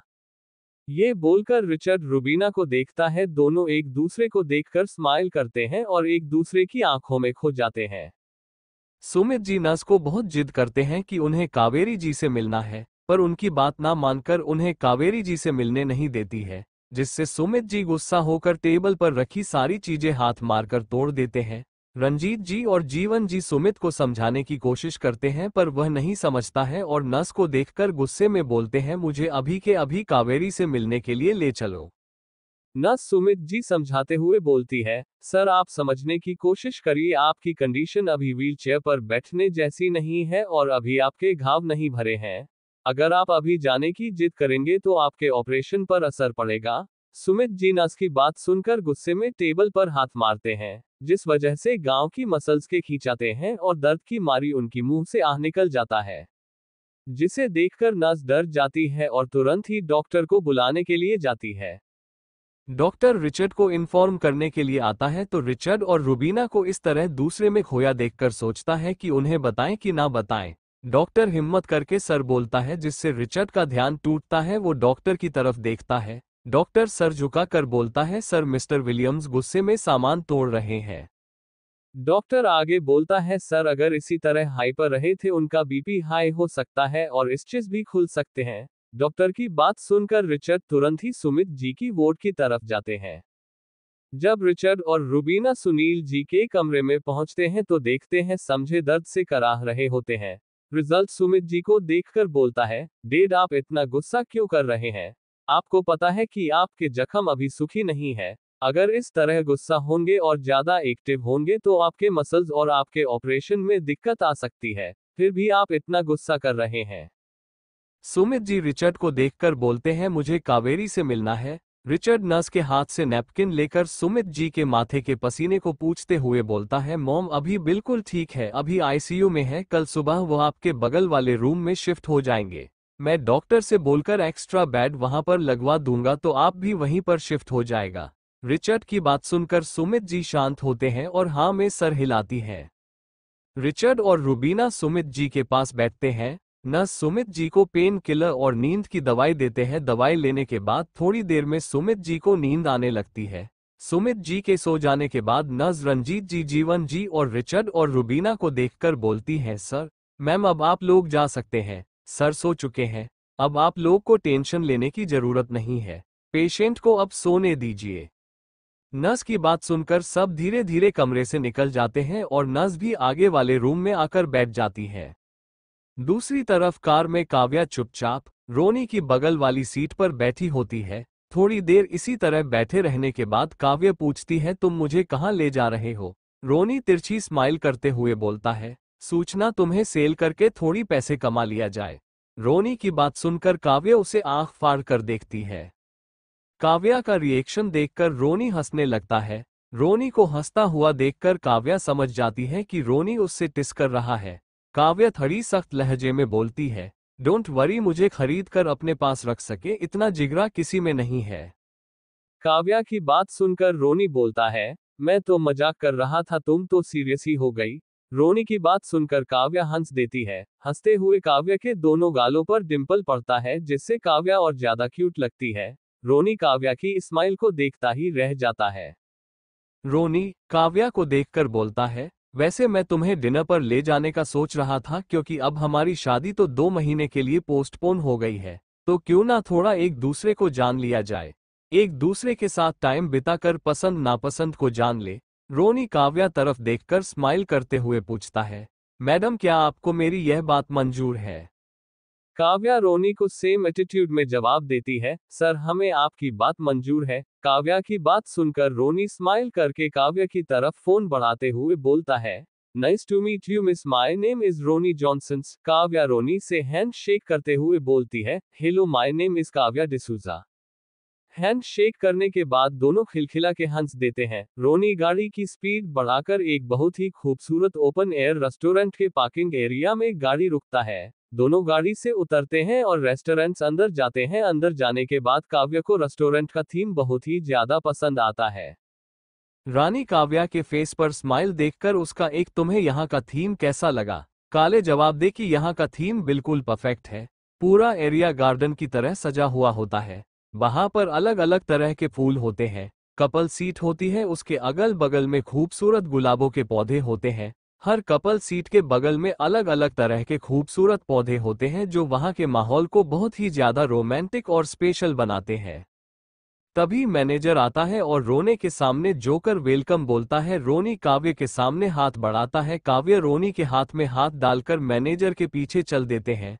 दो ना एक प्राइवेट एरिया में आते हैं। वो बहुत खूबसूरती से डेकोरेट किया हुआ था। वहां के फ्लावर्स पर भी छोटे छोटे रंग बिरंगी लाइट्स लगे हुए थे, जो फ्लावर को और भी खूबसूरत बना रहे थे। बीच में टेबल था, जिसे अच्छी सी सजाया गया था। काव्या ये सब देखकर स्माइल करते हुए रोनी की तरफ देखती है। रोनी एक हाथ आगे करते बोलता है, मिस काव्या, क्या आप मेरे साथ डांस करना पसंद करेंगे? काव्या यश बोलती है, तो मैं ग्राउंड में बहुत ही खूबसूरत सा सॉन्ग प्ले होने लगता है। तू मेरा कोई ना होके भी कुछ लागे, तू मेरा कोई ना होके भी कुछ लागे। किया रे जो भी तूने, कैसे किया रे, जिया को मेरे बाद ऐसे लिया रे। समझ के भी ना समझ मैं सकूं। काव्य और रोनी एक दूसरे की बाहों में बाहें डाले बहुत ही खूबसूरती के साथ डांस करने लगते हैं। दूसरी तरफ डिमोला हाउस। सना अपने कमरे में चुपचाप बैठी होती है। उसकी आंखें रोने की वजह से लाल होती है। सना खुद के आंसू को बहुत ही कंट्रोल करना चाहती है, पर उसके आंसू आंखों से टप टप गिरने लगते हैं और सना सुबह अपने लगती है। पार्थ जब सना के लिए जूस लेकर कमरे में आता है तो सना को इस तरह रोता देखकर उसे अच्छा नहीं लगता है। जूस टेबल पर रखकर और सना को चुप कराते हुए बोलता है, इसमें तुम्हारी कोई भी गलती नहीं है, तुम खुद को क्यों दोष दे रही हो? सना रोते हुए बोलती है, मुझे जिस बात का डर था वही हुआ। मैंने एक बच्चे के आने की खुशी में दूसरे बच्चे को दुख दे दिया। सना की बात सुनकर पार्थ को उसकी बात बिल्कुल भी सही नहीं लगती है तो बोलते हैं, मैं जानता हूं कि तुम तीनों को अपने से अलग से भी ज्यादा प्यार करती हो, पर अगर वह तुम्हें समझना नहीं चाहता तो थोड़ा वक्त तो उसे वह समझ जाएगा। अगर तुम इसी तरह रोती रहोगी तो तुम अपनी भी तबीयत खराब कर लोगी और बाकी घर वालों को भी तुम्हें इस तरह रोता देखकर टेंशन हो जाएगी। पार्थ आगे बोलते हैं, इसमें तुम्हारी कोई भी गलती नहीं है। बच्चे बड़े हो गए, उसे तुम्हें समझना चाहिए। नहीं, ये समझना चाहिए कि तुमने अपनी जिंदगी की शुरुआत बहुत लेट से की है, जिसमें सारी की सारी गलती मेरी है। अगर एलेक्स को दोष देना है तो मुझे दे सकता है, क्योंकि मैंने तुम्हें अपनाने में इतने साल लगा दी। तुम टेंशन मत लो, मैं एलेक्स से बात करूंगी और मुझे यकीन है वह मेरी बात सुनकर तुम्हें समझने की पूरी कोशिश करेगा। पार्थ की बात सुनकर सान की आंखों में उम्मीद की किरण जाती है। सना पार्थ का हाथ पकड़कर बोलती है, क्या सच में एलेक्स मुझे गलत नहीं समझेगा? अगर तीनों में से किसी एक को भी इसके आने से तकलीफ होगी, तुम्हें इस दुनिया में नहीं लाना चाहती हूँ। सना की बात सुनकर पार्थ को बिल्कुल अच्छा नहीं लगता है तो वह थोड़ा गुस्से में बोलते हैं, क्या तुम्हें तुम्हारी औलाद प्यारी नहीं है, जो तुम इतनी आसानी से बोल रही हो कि तो इस दुनिया में नहीं लाना चाहती हो? पार्थ की बात सुनकर सना की नजरें झुक जाती है। सना धीरे आवाज में बोलती है, वह मेरी जिंदगी के अहम हिस्से हैं, मैंने कभी उन्हें दुख देने का सोचा ही नहीं। मेरी जिंदगी उन्हीं से शुरू हुई थी और अभी भी उन्हीं पर आकर रुकती है। और आपको क्या लगता है कि मैं मेरे अंदर पड़ रहा है इतनी सी जान से प्यार नहीं करती हूँ? बस मैं इतना चाहती हूँ जो वह इस दुनिया में आए तो उससे उसके 3 बड़े भाई उसके साथ हर मुश्किल समय में खड़े मिले। मैं नहीं चाहती कि वो किसी एक की भी नफरत या फिर नाराजगी का सामना करे। आप नहीं जानते कि सौतेला लफ्ज कितना है बुरा होता है। ये बीज अगर किसी के दिल में पनप जाए तो रिश्ते बर्बाद कर देती है। अगर इसके आने से वह बीज मेरे तीनों बच्चे में से किसी एक भी बच्चे के दिल में पनपने लगे तो मैं इस बच्चे को दुनिया में आने ही नहीं दूंगी। इसके लिए आप मुझे जो सजा देना चाहे दे सकते हैं। ये सुनते ही पार्थ सना को कसकर गले लगा लेते हैं, क्योंकि सना का कहना बिल्कुल सही है। रोहित और सैम्यूल दरवाजे पर खड़ी होकर सना और पार्थ की बातें सुन लेते हैं, जिस वजह से दोनों की आंखें दर्द से लाल हो जाती है। एहसास होता है कि इसकी हरकत से उन्हें बहुत दुख हुआ है। दोनों भाई को एलेक्स पर गुस्सा आता है और वह दोनों कमरे के अंदर नहीं जाते हैं, पर घर के बाहर निकल जाते हैं। पार्थ जी सना का पीठ प्यार से सहलाते हुए समझाते हैं, मुझे तुम्हारी परवरिश पर पूरा यकीन है। तीनों भाइयों के दिल में आने वाले छोटे या भाई या बहन के लिए कभी भी नफरत या गुस्सा नहीं आएगा। तुम देखना, जो इस दुनिया में आएगा तो सबसे ज्यादा वही तीनों खुश होंगे। पार्थ सुना का कोई रिस्पांस ना पाकर हल्के से कुछ अलग करता है तो सुना की आंखें बंद होती है और उसके चेहरे पर थकावट और परेशानी सब दिख रही होती है। सना पार्थ गले लगकर रोते हुए सो जाती है। चैप्टर 150 बच्चे और रिचर्ड। पार्थ सना का कोई रिस्पांस ना पाकर हल्के से खुद से अलग करता है तो सुना की आंखें बंद होती है और उसके चेहरे पर थकावट और परेशानी सब दिख रही होती है। सना पार्थ गले लगकर रोते हुए सो चुकी होती है। पार्थ सना को बेड आराम से लिटाकर अच्छी सी कवर करके उसका माथा चूमता है। पार्थ टेबल पर से जूस लेकर किचन में रखने के लिए जाता है, तभी कमरे के बाहर प्रिया और टीना मिलती है। प्रिया पार्थ को देखकर पूछती है, डैड मॉम कैसी है? पार्थ जी छोटी सी स्माइल करके बोलते हैं, अभी सो रही है। ये सुनकर प्रिया और टीना स्माइल करती हैं। प्रिया बोलती है, अच्छी बात है, मम्मी सो गई, जितना आराम करेंगे उनके लिए उतना ही अच्छा है। टीना पार्थ जी को बोलती है डैड सैम्यूल और रोहित भाई एलेक्स भाई के अपार्टमेंट गए उससे बात करने के लिए, आप मॉम को बता दीजिएगा क्यों नहीं, टेंशन लेने की कोई जरूरत नहीं है। टीना की बात सुनकर पार्थ जी बोलते हैं मुझे यकीन है कि रोहित और सैम्यूल एलेक्स को समझा देंगे। पार्थ प्रिया और टीना को देखकर बोलते हैं अब तुम दोनों भी जाकर आराम करो, इस तरह रात को जागना सेहत के लिए अच्छा नहीं होता है। टीना जी डेट बोलती है प्रिया पार्थ जी के हाथ में जूस का गिलास देखकर भूत के डर से हमें दे दीजिए, हम किचन में रख देंगे। पार्थ जी बोलते हैं तुम दोनों जाकर आराम करो, मैं किचन में रख दूंगा। टीना बोलती है डेट दे दीजिए, हम अभी दोनों के लिए दूध लेने किचन में जाएंगे तो रख देंगे। प्रिया टीना की बात सुनकर पार्थ जी जूस का गिलास प्रिया के हाथ में दे देते हैं और वह कमरे में वापस चले जाते हैं। प्रिया और टीना जूस का गिलास लेकर किचन में रखने के लिए जाती है। किचन में जाते ही टीना को कुछ तीखा और चटपटा खाने का दिल करता है। टीना प्यारा सा फेस बनाकर प्रिया की तरफ देखते हुए बोलती है दीदी कुछ तीखा और चटपटा खाने का दिल कर रहा है। प्रिया टीना की बात सुनकर टीना की तरफ देखती है और बोलती है तुम अपना पीठ मेरी तरफ करके घूम जाओ। टीना प्रिया की बात सुनकर पूछती है क्यों? प्रिया बोलती है तुम्हें कुछ चटपटा खाना है कि नहीं? टीना बच्चों की तरह हाँ में सर हिलाती है। तो फिर मेरी बात मानो और मेरी तरफ पीट कर घूम जाओ। प्रिया की बात मानकर टीना घूम जाती है। प्रिया तुरंत ही फ्रिज के पीछे से एक बॉक्स निकालती है, उसमें से चिप्स का पैकेट निकालकर बॉक्स को वहीं पर अच्छे से छुपा कर रख देती है और टीना को अब खुद की तरफ घूमने के लिए बोलती है। टीना घूमती है तो प्रिया उसके तरफ चिप्स का पैकेट थरू करती है। टीना खुश होकर चिप्स के पैकेट को कैच करती है और फाड़कर खाने लगती है। चिप्स खाते खाते टीना को कुछ याद आता है तो प्रिया की तरह देखकर पूछती है दीदी अचानक ही अच्छे उसका पैकेट आप कहाँ से लाएं? प्रिया बच्चों के दूध में हॉर्लिक्स मिलाते हुए बोलती है तुम आम खाओ गुठली मत गिनो, अगर गुठलियां गिनी लोगों की तो अगले बार से आम भी नहीं मिलेगा। प्रिया की बात सुनकर टीना चुपचाप अपना चिप्स एंजॉय करती है। प्रिया टीना का चिप्स खाते देखकर हंसते हुए दूध लेकर किससे निकल जाती है। टीना चिप्स खाते खाते प्रिया के पीछे बच्चों के कमरे की तरफ चली जाती है। टीना चिप्स खाते हुए प्रिया को पूछती है दीदी आपके किचन में चिप्स छुपाकर क्यों रखती है? प्रिया जवाब देती है तुम्हारे डाइट के दीवाने रोहित भाई की वजह से। रोहित को जंक फूड बिल्कुल भी नहीं पसंद, इसलिए जब भी मेरा मन करता है मैं किचन में खाना बनाते बनाते चिप्स एंजॉय करती हूँ। प्रिया टीना की तरफ देखकर बोलती है अगर इस बात की भनक किसी को भी पड़ी नेक्स्ट टाइम से तुम्हें नहीं मिलेगा। प्रिया आगे बोलती है और याद रखना अभी प्रेगनेंसी में तुम्हें इतना चटपटा खाने के लिए बिल्कुल भी नहीं मिलेगा, तू सोच समझकर सैम्यूल के सामने बोलना। प्रिया की बात सुनकर टीना अपने मुंह पर जीभ का साइन करती है। प्रिया टीना की एक्टिंग देखकर उसके सर को सहलाते हुए गुडगल बोलकर बच्चों के कमरे में चली जाती है। प्रिया को बच्चों के कमरे में जाते ही टीना अपने सर पर हाथ रखती है और प्रिया का हाथ अभी भी महसूस करती है और वहीं पर खड़ी रहती है। प्रिया जब बच्चों को दूध पिलाकर वापस कमरे से निकलती है तो टीना को वहीं पर खड़ा कर पूछती है तो अपने कमरे में अभी तक क्यों नहीं गई? टीना बोलती है क्या मैं भी आपके कमरे में चली जाऊं, मुझे अभी अपने कमरे में नहीं जाना। प्रिया स्माइल करके टीना को बोलती है ठीक है।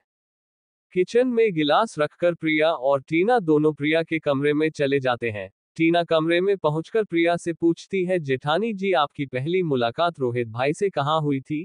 प्रिया स्माइल की टीना को देखकर पूछती है तुम ये क्यों पूछ रही हो? टीना स्माइल करके बोलती है बस आपकी और रोहित भाई की लव स्टोरी जाननी है। प्रिया बोलती है मैं रोहित से उस टाइम विलियम्स हॉस्पिटल की लिफ्ट में हुई थी। रोहित वहां दादी को रेगुलर चेकअप कराने के लिए लेकर आए थे। टीना एक्साइटेड होते हुए बोलती है फिर आगे क्या हुआ? प्रिया टीना को देखकर बोलती है बाकी की स्टोरी कल सुन आऊंगी, अभी रात हो गई है तुम्हें सोना चाहिए। टीना की बात सुनकर जिद नहीं करती है और सोफे पर लेट जाती है। सोफे पर लेटते ही टीना को नींद आ जाती है। ये देखकर प्रिया हंस देती है और बुक सेल से बुक निकालकर रीड करने लगती है। रीड करते करते प्रिया पता नहीं कौन से ख्यालों में खोकर स्माइल करने लगती है। दूसरी तरफ विलियम हाउस। रात के डिनर के बाद रुबीना और रिचर्ड गार्डन में थोड़ा टहलने के बाद अपने कमरे में जाते हैं। रुबीना जब चेंज करने के लिए बाथरूम जाती है और चेंज करके बाहर आती है तो देखती है बीच बीच में सोया है और तीनों बच्चे पूरी तरह से रिचर्ड पर कब्जा करके मजे से स्टोरी सुन रहे हैं। एरिक और केविन रिचर्ड के अगल बगल सोए होते हैं। रोहित पेट के बल रिचर्ड के पेट पर सोकर स्टोरी सुन रही होती है। स्टोरी खत्म होने के बाद रिचर्ड जैसे ही बुक बंद करता है तो रूही रिचर्ड के छाती पर चढ़कर बोलती है, आज मैं आपके पास ही सोऊंगी। एरिक बोलता है, आज मैं भी मॉम और डैड के साथ सोऊंगा। रिचर्ड केविन को देखकर पूछते हैं, और तुम कहाँ सो गए? केविन शर्माते हुए बोलता है, मैं भी मम्मा के साथ सोऊंगा। कैफीन क्वेश्चन शर्माता हुआ देखकर रिचर्ड हंसने लगता है। रिचर्ड तीनों को देखकर बोलते, ठीक है, आज हम सब एक साथ सोएंगे। ये सुनकर रूही खुशी से रिचर्ड की छाती पर कूद जाती है। अचानक कूदने की वजह से रिचर्ड हड़बड़ा जाता है और उसके मुंह से आह निकलती है तो रूही रिचर्ड को प्यारा मुंह बनाकर कान पकड़ते हुए सॉरी बोलती है। रूही को एहसास हो जाता है कि वह खुशी में अपने पापा के चेस्ट पर ही कूद गई। रूही को इस तरह कूदता देख रूबीना डांटना चाहती है पर रिचर्ड हाथ से इशारा कर कर रोक देता है। रिचर्ड रूही का सर सहलाते हुए प्यार से बोलता है, चलो अपने जल्दी से सोई सोई करेंगे। रिचर्ड की बात सुनकर एरिक और रूही एक साथ बोलते हैं, पापा हमें लोरी भी सुनाए। बच्चों की डिमांड सुनकर रिचर्ड तरफ मदद की आस लेकर रूबीना की देखता है। रूबीना रिचर्ड का साथ नहीं देती है और ना में सर हिला देती है। Hello everyone, thank you so much मेरी स्टोरी को पढ़ने के लिए, लाइक शेयर और कमेंट करने के लिए।